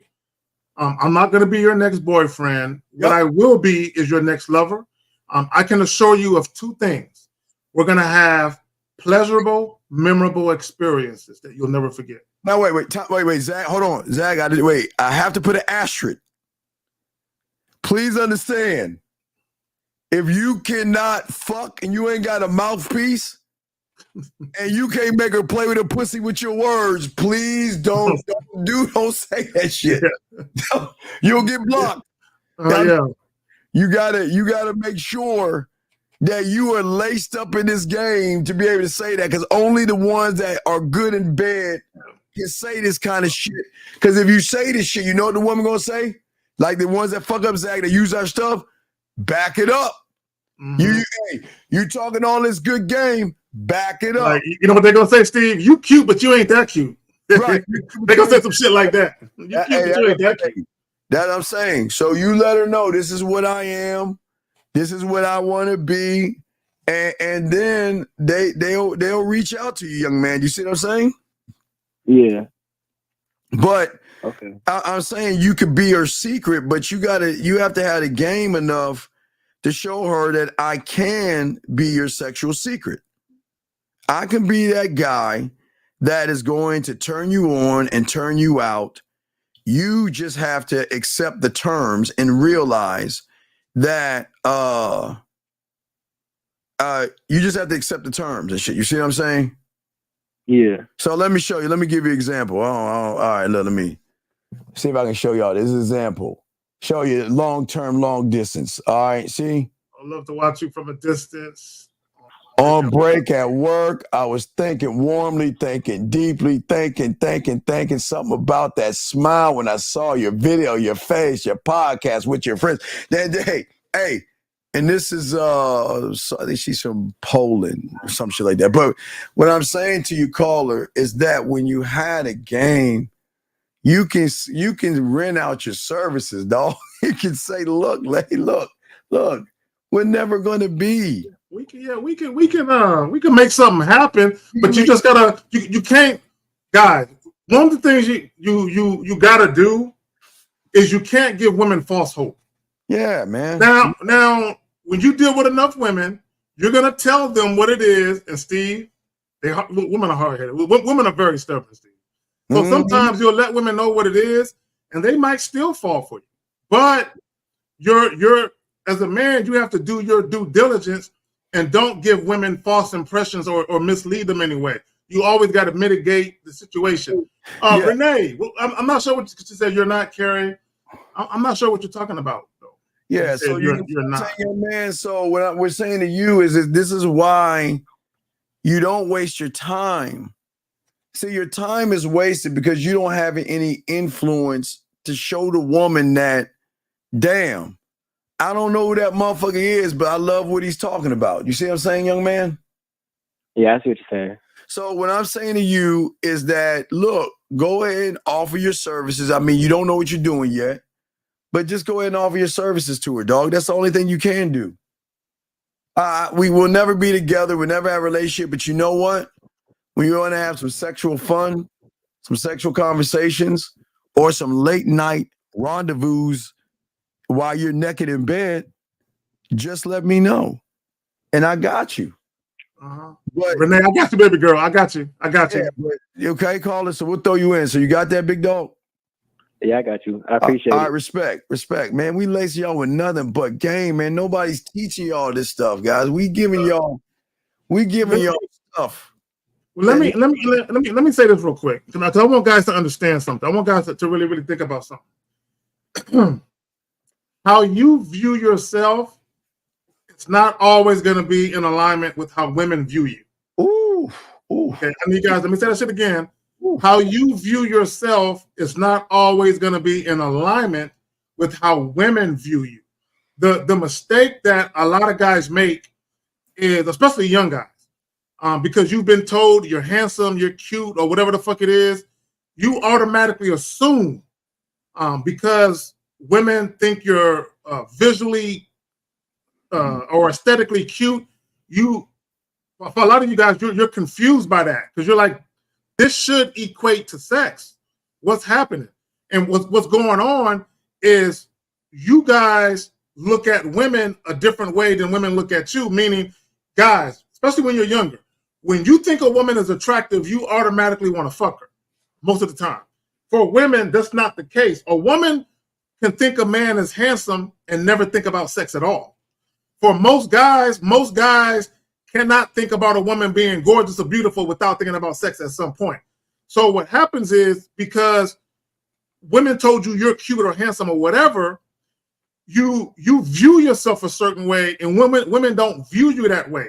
Because yes, visually you're handsome, but you have no sex appeal. Women don't view you that way, right? And so I just want guys to understand that a lot of times you view yourself a certain way, and women don't view you that way. So you get confused by all the rejections and all the women telling you no, and you think women, it's this issue with women, and what it is you don't understand that women don't view you how you view you. But anyway, right, and that's all we're trying to tell you, young men. And getting back to what I was saying, Zag, on our list right here, we talked about unique qualities and values. Gentlemen, you must have a sexual story, a style, and a sexual vision. So, gentlemen, let's talk about that, Zag, number 2, a sexual story, a sexual style, and a sexual vision. Zach, what say you on that, sir? Well, you must be in tune to your sexuality because here's the thing: with the way society is, there's a lot of women that have to conceal who they are sexually. They got to conceal it because of the judgments, because of societal conditioning, and there are even some women who are sexually repressed. Some of them may have a prudish nature to them because they look at sex a certain way because how they've been made to view sex. And women are made to feel like shit if they enjoy it or if they like it, right? So you yourself as a man have to be completely in tune to not only your identity as a man, but your sexual identity as far as your sexuality and the fact that you enjoy sex, that you don't mind showcasing your sexuality when it comes to the women that you interact with. Because a lot of times when women feel like, God, I want to have sex with this guy, it's because of the way that you're conducting yourself in that moment. She feels comfortable also exhibiting her sexuality alongside yours. Yeah, these are huge because no one's ever even thought about these things. Authenticity being your strongest asset, Zach. I mean, and story style, we always talk about that, but people don't understand people. Well, everybody. Let me say this about authenticity, right? Yeah. This is why when the guy said earlier, and he was comparing himself to other men, guys, there are going to be men that women think is more handsome than you. There's going to be a lot of men that women think is more handsome than you. There's going to be men that dress better than you, men that got more money, men that got, not only do they got a better car than you, but they got multiple cars, and you just got one, right? There's going to be guys that got a house in a gated community, and you got a modest one-bedroom apartment. But when Steve talks about authenticity, like Miles always says, like he said in one of his joints, when it comes to you, they can't go nowhere else and get you.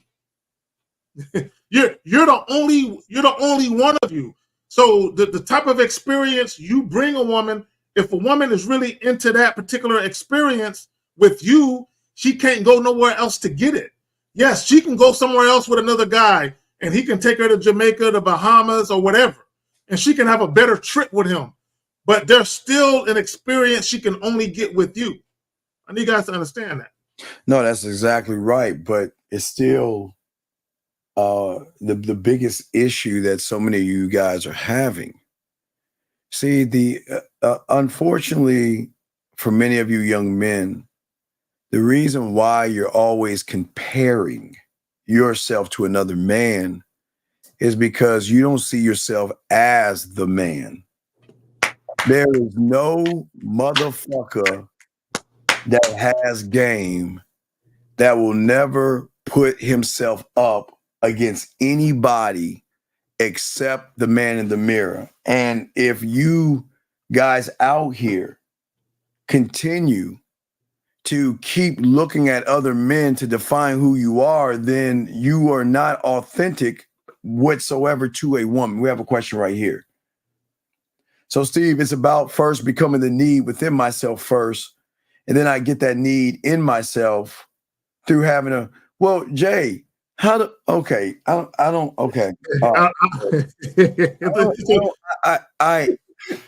It's weird how he worded that shit. I don't understand. Okay. All right, sir.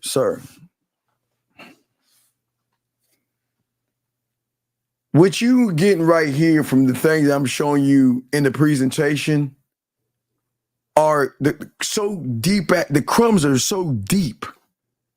This isn't even part of the game that you learn. But you're learning shit that you don't even know about. And what we're trying to say is that what do you fucking think you need? Do you think that you can do it yourself? Because if you could do it yourself, it would already been done. It'll already be done.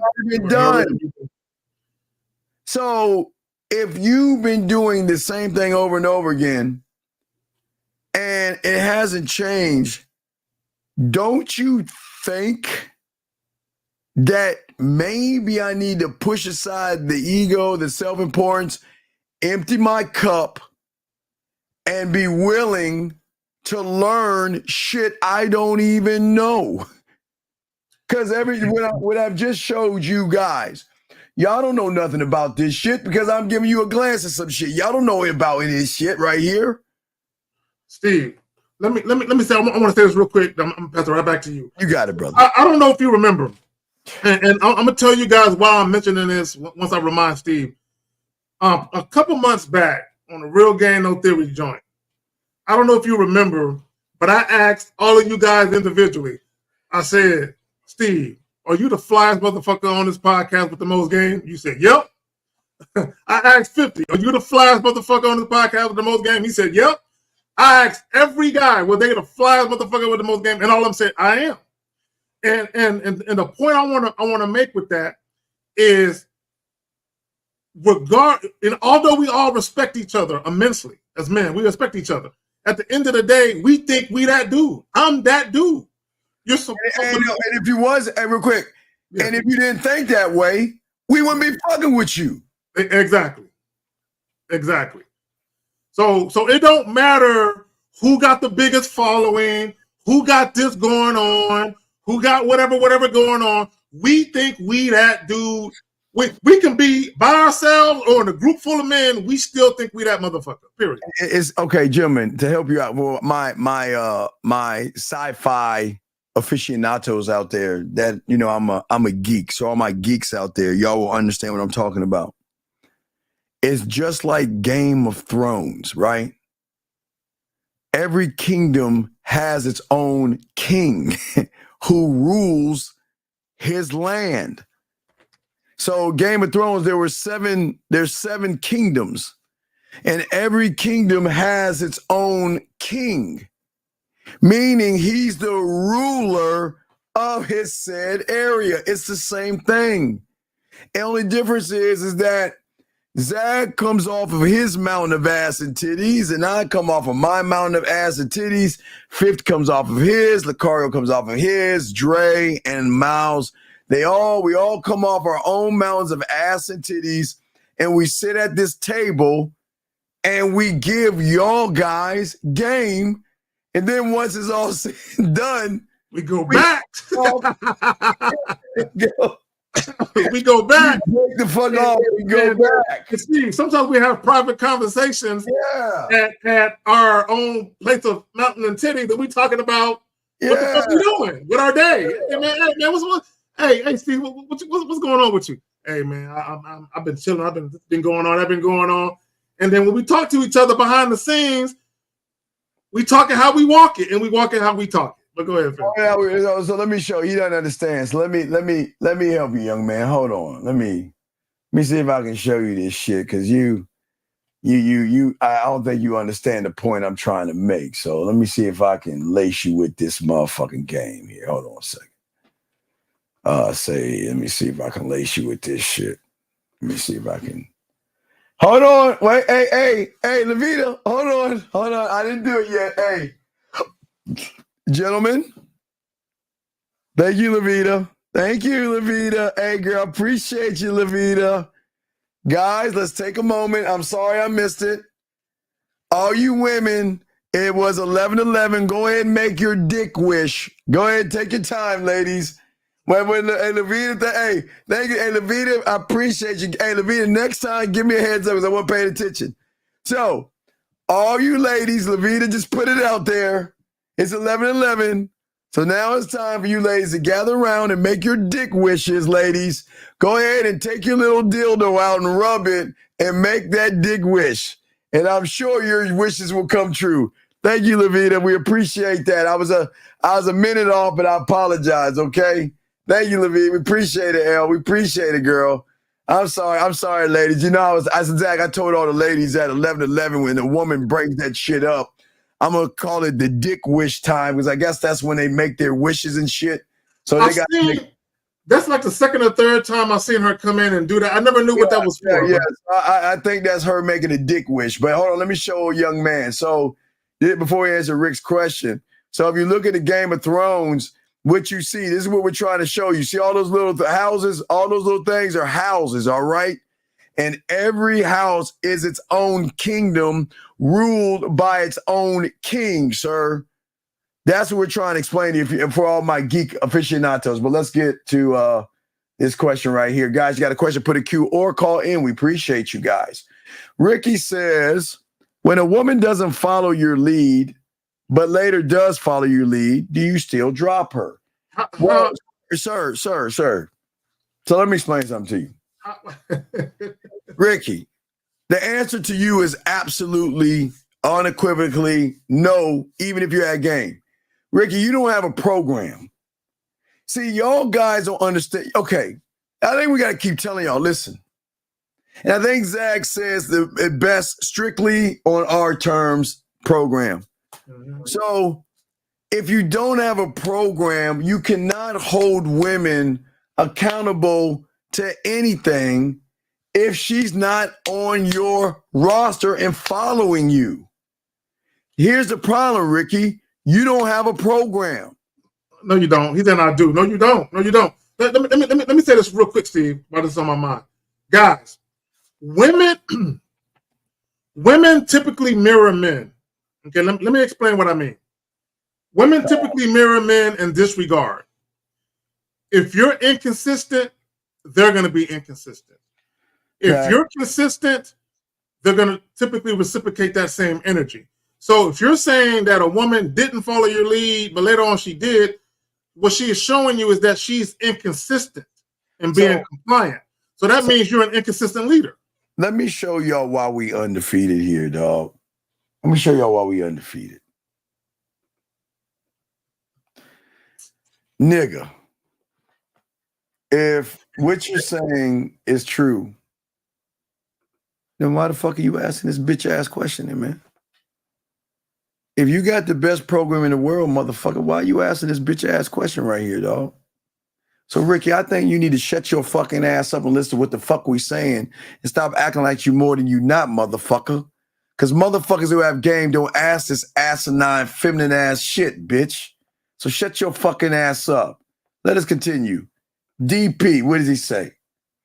How would you, okay, call it. Hold on. D. This is going to shock you. Do you think when Zag and I drop or move away or go to the next town to meet a new woman, do you actually think we looking back? Dog, we don't connect with them. They come back and connect with us. Wait, let me say, I don't think you, dog, and y'all might hear that might be arrogant, but dog, listen, gentlemen, this is why I've created, again, I have created this thing called a candle in the window, because I will allow a woman to come back when she wants to come back. And I think the problem is for a lot of you guys out here, D, is that if you have to reconnect with the woman, then that kind of shows what kind of a man you are, dog, or that you're not. We don't reconnect. Oh, wait. We are the connection. We don't have to reconnect. No, we are the connection before, during, and after. When they think they're walking, see, this is what y'all understand. See, when you had a game, these women, they think this is their greatest fuck up. They think that we're you because they think that they can move the same way with you, D, than us, which means is this.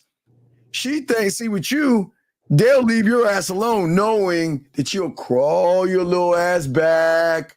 Baby, please. I thought about messed up. Let's go to counseling. Let's work this out. Baby, please, right?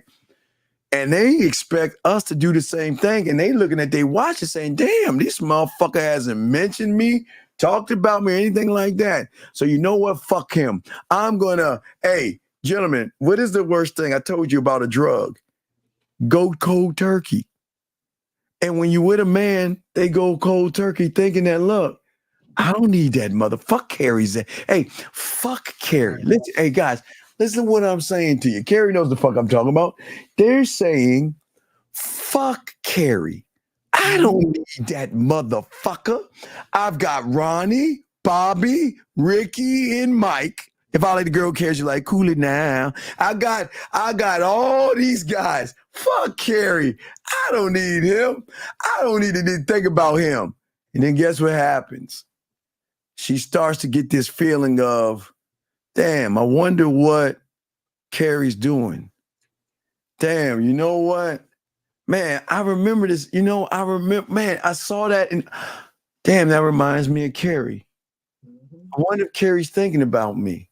Nah, fuck Carrie. Well, wait a second. Let me check on Carrie. Let me see what he's doing. And you know what? I'm kind of missing Carrie. So you know what? Let me find a way to reach out to him. So that's when Carrie's gonna get a butt dial, a mistake text, or they'll try to make you jealous. Like she'll send Carrie, yeah, bring that dick over my house. And Carrie be like, what? We say, oh, I'm sorry. I meant to send that to some fake guy I'm not even fucking with to try to make you jealous, to start our conversation, to then tell you that Carrie, I'm missing you. And that's how it works, dog.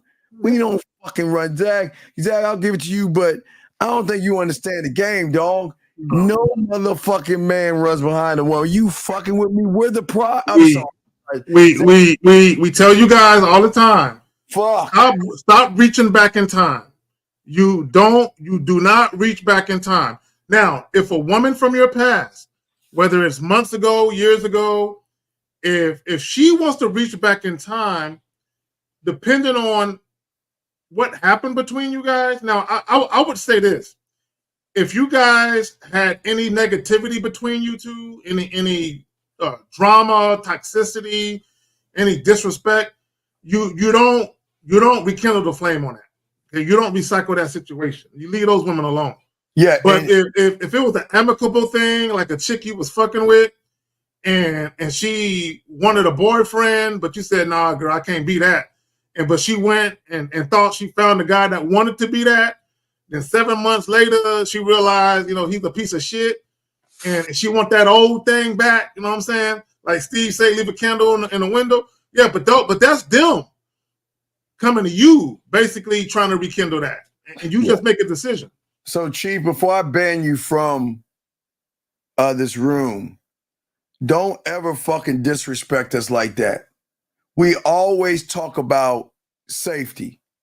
And it sounds like a motherfucker like you that's probably have diseases and spreading diseases and having a bunch of bastard ass fucking kids. You dumb fuck. Before I kick you out, let me educate your dumb ass. Because don't you ever come back. Because anytime I see you, I'm going to kick you the fuck out. You better change your name. Motherfucker, there's something called pre-cum. And there's no such thing as a pull-out game because you ain't going to feel the pre-cum that can get her pregnant, you dumb bitch. So for those reasons, we're going to kick you the fuck out because we don't like motherfuckers like you. Get the fuck out of our room. I cannot stand motherfuckers like that, dog. I can't stand motherfuckers like that.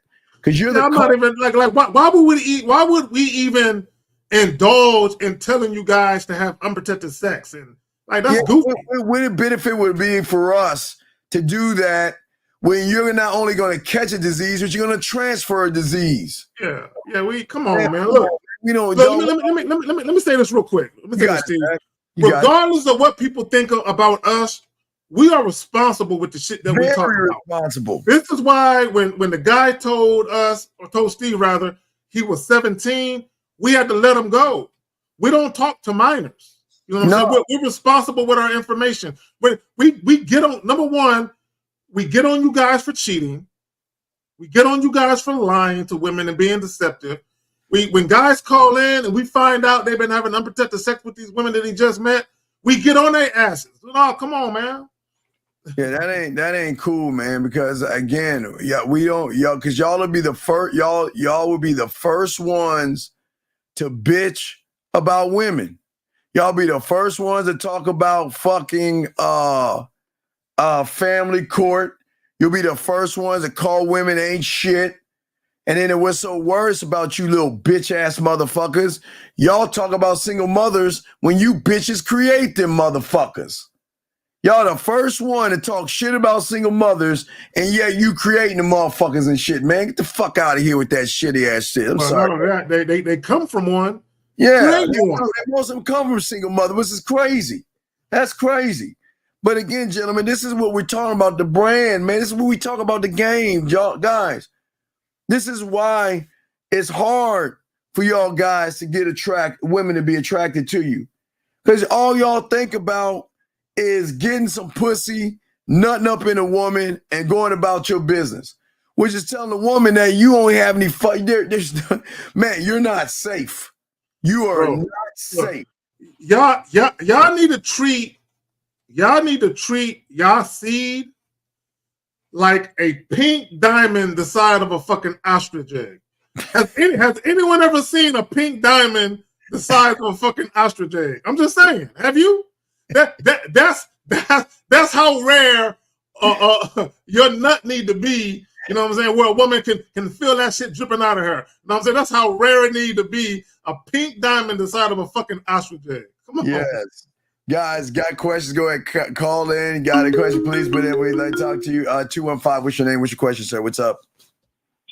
Yeah, what's good, Steve? What's good, Zach? This is Joseph in the chat. It's who? Joseph from the chat. I was just wondering, like, nah, what's fuck the you. problem? No, hey, fuck you. You know we don't. When have we ever talked about unprotected sex, motherfucker? Since you've been listening to us, when have we told you to have unprotected sex, you dumb fuck? Nah, never, bro. So then fuck you. Get the fuck off our phone. Fuck you. You know what we talking about, man? This gentleman, here's the beautiful thing about y'all guys listening to us. You guys such an advantage over bitch ass guys like this. And here's the best part. The world is more bitch ass than man. And all you got to do is soak up the information we're giving you, and you have a tactical and mental advantage over every loser out there. Zag? The average guys, I just got to keep it funky with you. The average guy in the world, on the internet or off, it doesn't matter, are losers. Okay, and when I say losers, I'm not talking about how much money you got or don't got. I'm talking about the way that you think, your mindset, your mentality. The average guy has a loser's mentality with the way that he thinks. There's a lot of guys, even when we get these fucking prank calls where guys giggling on the phone and shit, or you got these dudes saying racist shit on the phone. These guys are losers. Mm-hmm. And not only that, they are crying for help. Because hey guys, I promise you, every guy that trolls us has some woman he's trying to fuck and he don't know how to do it. I promise you. Every guy that trolls us. You know why that's a fact? Because if the guys was trolling us was actually getting it how we speak to it, they would know that the information we're talking about is golden. So they would have no need to troll and talk shit. The guys that are talking, every guy that call and talk shit or that do that troll shit, all of them are having problems with women. All of them. All of them having problems. All of them having issues with women. And this is what we're saying to y'all guys, man. We're saying that we're trying to help you guys. We're not the enemy. The enemy is the troll, the red pill and the manosphere guy. Those are the enemies because they don't want to accept any accountability for anything. They want to put everything on the woman. But now I'm showing, and we're showing, excuse me, something y'all never even thought of. Nobody has ever thought that, wait a second, it's on me. You know what I mean? Oh, before then, Zach, before then. We were before then. Before then. So yeah. So but guys, if y'all have any questions, go ahead and ask. Call in. We got y'all. But tomorrow, Pineapple Show. Myself, Dog Zag, 1950, showing you why game is so important. Showing you why it's important that everything we're showing you guys, gentlemen. Hey guys, I want y'all. Look, this is what we want you to do, guys. All the guys, listen. Take a photo shot of this, guys. Just save it. Take a photo shot this right now, real quick, guys. I promise you, if you take what we are showing you tonight and look and listen to the fucking Pineapple Show tomorrow, you will see what women can recognize why they're going to get pineapple. Because they are not going to hit the 1, the 2, the 3, or the 4, Zach. What say you, my brother? So put it back up. Put it back up real quick. All right. Yeah, take a screenshot. Guys, look. Go ahead and take a screenshot with your phone. And when we start to critique the guys calling in, start answering these questions to yourself aloud. And you're going to see how guys are missing all of these marks. And nobody on the internet has this but us. This is what we're telling you. So I'm telling you guys, you will recognize that. Let's grab this call real quick. 216, sir. What's your question? Wait, sorry, my basic. What's your name, sir? And what's your question? Hi, my name is Mike. Yes, Mike. How can we help you, sir? My question is, I see that you had the image where it was 4 questions individual. Yes. And you was relating it to the Pineapple Show coming tomorrow. Yes, sir. Before we speak to any woman or before we step out the door, we should be able to answer all 4 of those questions, correct? Yes. What I'm saying is that I'm saying is that this is what a student of the game will have when he becomes one, and that's the advantage. See, the thing is that you're looking at the 4 points. You're never going to have any understanding of how to obtain those 4 points by trying to figure it out yourself. You'll never get that. Those who are students of Zag, Lucario, and all the fellas, this is the kind of indoctrination that they're getting in the game that most people don't even know about. So that's the difference. So whether you have this, you don't know how to obtain it because you're not a student of this. This is just a little pebble on top of a needle right here. A small pebble on a needle. But it has so much impact, but it just answers your question of why you're not winning with women, sir. Does that make any sense, sir? Hold on, real quick. Hold on, caller. Before you got it, real quick. I want to say something. I don't want guys to get it lost in translation. When we say winning with women, guys, it's not just about having sex. Having a bunch of sex is not necessarily winning. It's the treatment you get. Okay, I want guys to understand it's the treatment you get from women. Because any woman can come to your house, fuck you for an hour, and go home. Okay, that's nothing, right? So when we talk about winning with women, what we're really talking about is the type of treatment you get, where you don't get women disrespecting you, loud talking to you crazy, all this goofy shit. Because there are we've done live streams where guys call in and they let me just say this real quick, Steve, and I'll pass it right back to you. There was a guy who called in one time, and he met a chick at a bar or club, and he took her home. And the chick refused to leave. He let her spend the night. We tell you guys, don't let these women you just met spend the night. She refused to leave his house. Told her to get out. She refused to get up. He had to call the police. He had a squatter on his hands, right? But the red flag that he missed was the night before when he was trying to take her home from the club, bar, or whatever he met her. She had already told him that she had got into an argument with a dude she was dealing with, and that the dude locked her out. So why would you take in a stray? That's what he did. He took in a stray. You know what I'm saying? So part of having game is understanding that he's so focused and fixated on fucking her, he fuck around and had a squatter in his crib that wouldn't leave. He refused to leave his shit. Right. Go ahead, man. Wouldn't that be a problem with his vetting of the woman, right? You said what? In vetting a woman? Yeah. Y'all don't know how to vet women. You've never been in a situation to vet a woman. You don't know how to do that, sir. To vet a woman, it means that you got the capabilities to say no and walk away from a motherfucker without a thought in the world. Well, it's you know what it is, caller? It's just overall game. Hold on, caller. Listen, brother. Listen, real quick. Listen. It's overall game Because it's also about awareness. Bro, if you're having a conversation, see, this is why Steve be telling y'all can't be so quick to fuck these chicks. Because you gotta understand, just because a woman is willing to have sex with you, not all pussy is good pussy. Sometimes when you realize the why, because just because a woman is fucking you doesn't mean she's sexually attracted to you. Sometimes a woman could be fucking you for a reason beyond just sex, right? So this chick, the reason why she was fucking him wasn't because she was sexually attracted to him. She needed a place to stay because she literally had no place to go. So she was willing to fuck this dude. She bartered her pussy. She traded her pussy. It's like back in the day when they would trade fur for corn.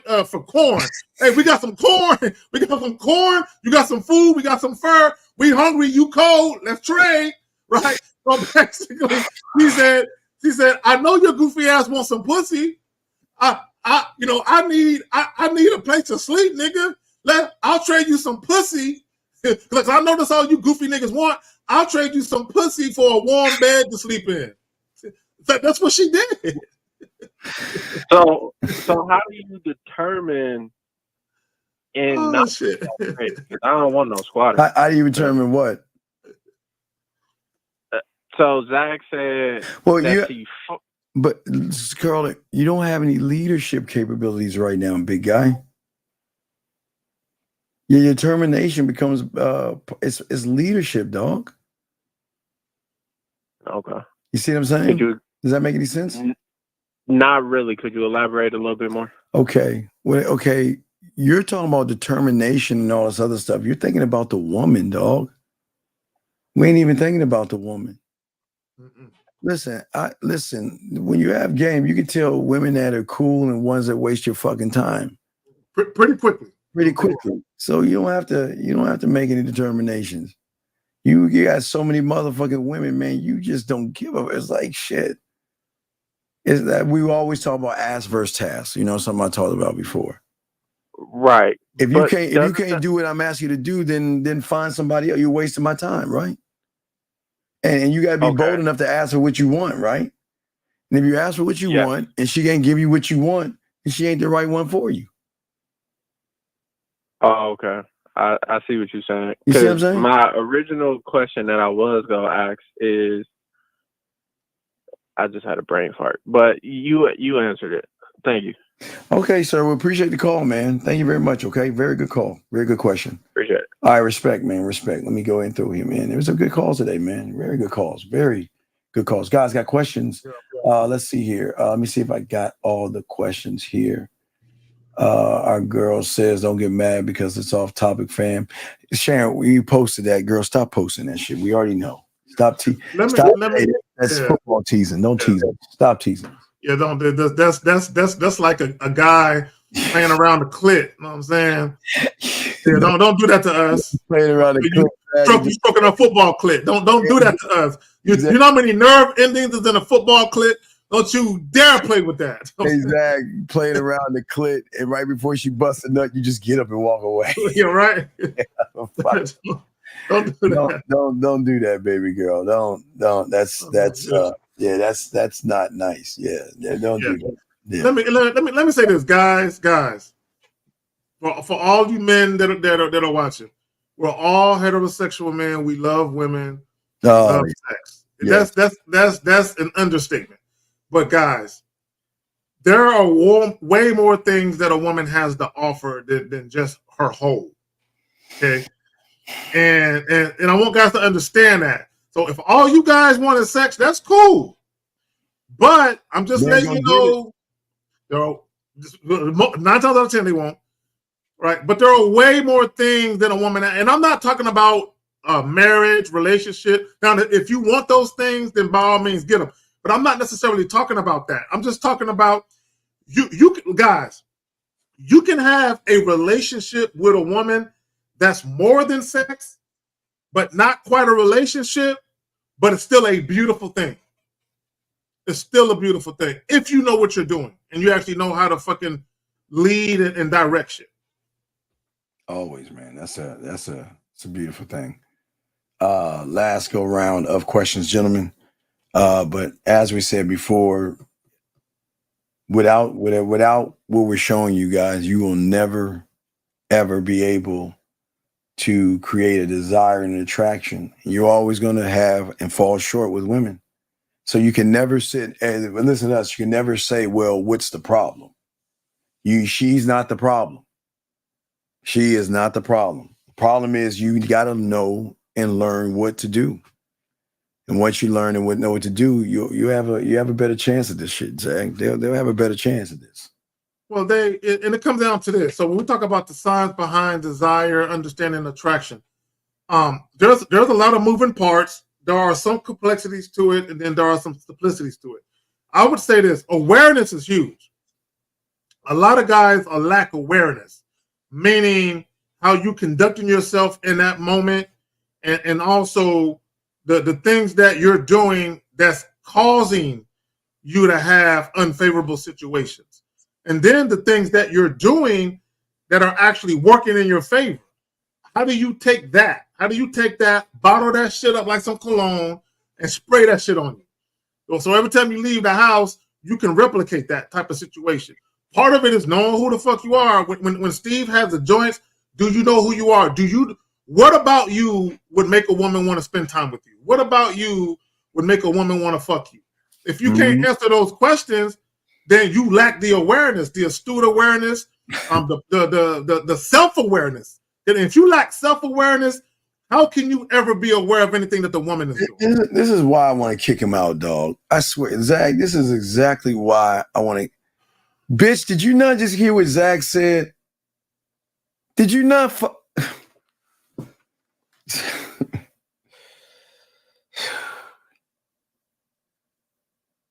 Zach, you gave what you just said was Mona Lisa.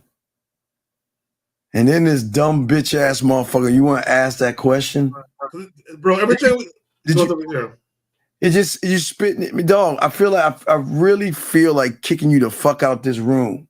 And he watches us on a weekly basis, bro. I know I can't stand motherfuckers like you, dog. Why don't you fucking pay attention, dog? See, it's the problem. See, y'all getting laced with so much new shit. Y'all not even listening to this shit. You're not even paying attention.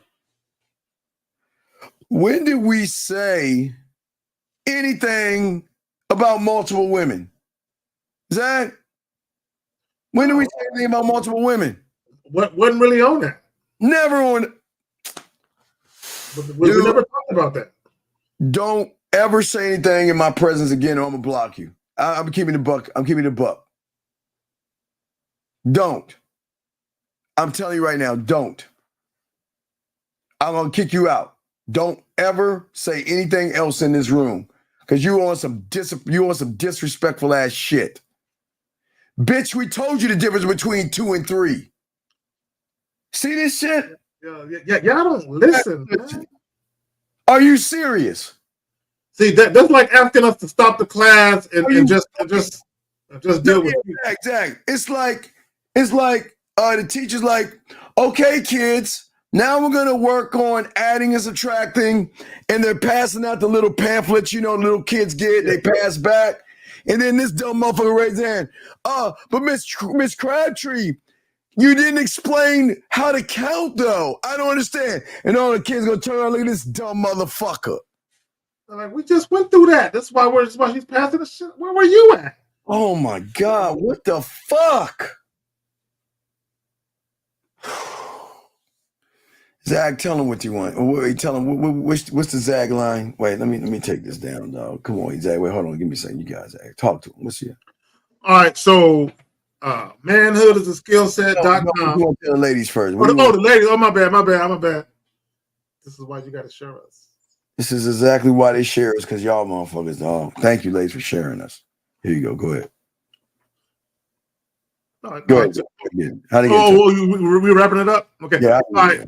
So manhood is a skillset.com. You can schedule consultations, Zoom consultations, phone consultations there. Fuck with your boy. Also IG at KZagan20. Right there at KZagan20 for the IG. Return to Manhood. For those of you who are on Steve's side of the equator, right? Those are my credentials for my YouTube channel right there at the Return to Manhood. There you go. Wait a second. Are you fucking with us? Are you serious?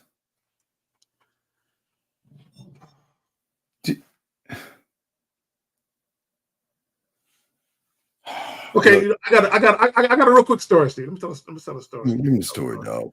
Okay, this is a real story. This was on Facebook about a year ago. There was a father. He had two sons. The father was an alcoholic, always drunk. He had two sons. One son grew up to be an alcoholic. He followed in his father's footsteps, became an alcoholic. The other son grew up to be a world-renowned attorney, had his own business, had a family, never drank a drop of alcohol in his life. The moral of the story is this. One son craved his father's attention and validation from his father so much, he decided to take up drinking so he can have something in common with his father. The other son detested his father, despised his father, because he felt like his father was less than a man, and his father didn't take care of his obligations and responsibilities. So he did everything he could to be the opposite of his father, so when he became a father, he could be a better father for his kids. So when you are in an environment, you can choose which direction to go in. The weak motherfucker succumbs to the environment. The strong motherfucker supersedes it. I'm just saying. You said you think you hit that on the head. Let me see last thing. All right, let's see here. So yeah, so that's all good. All right, man.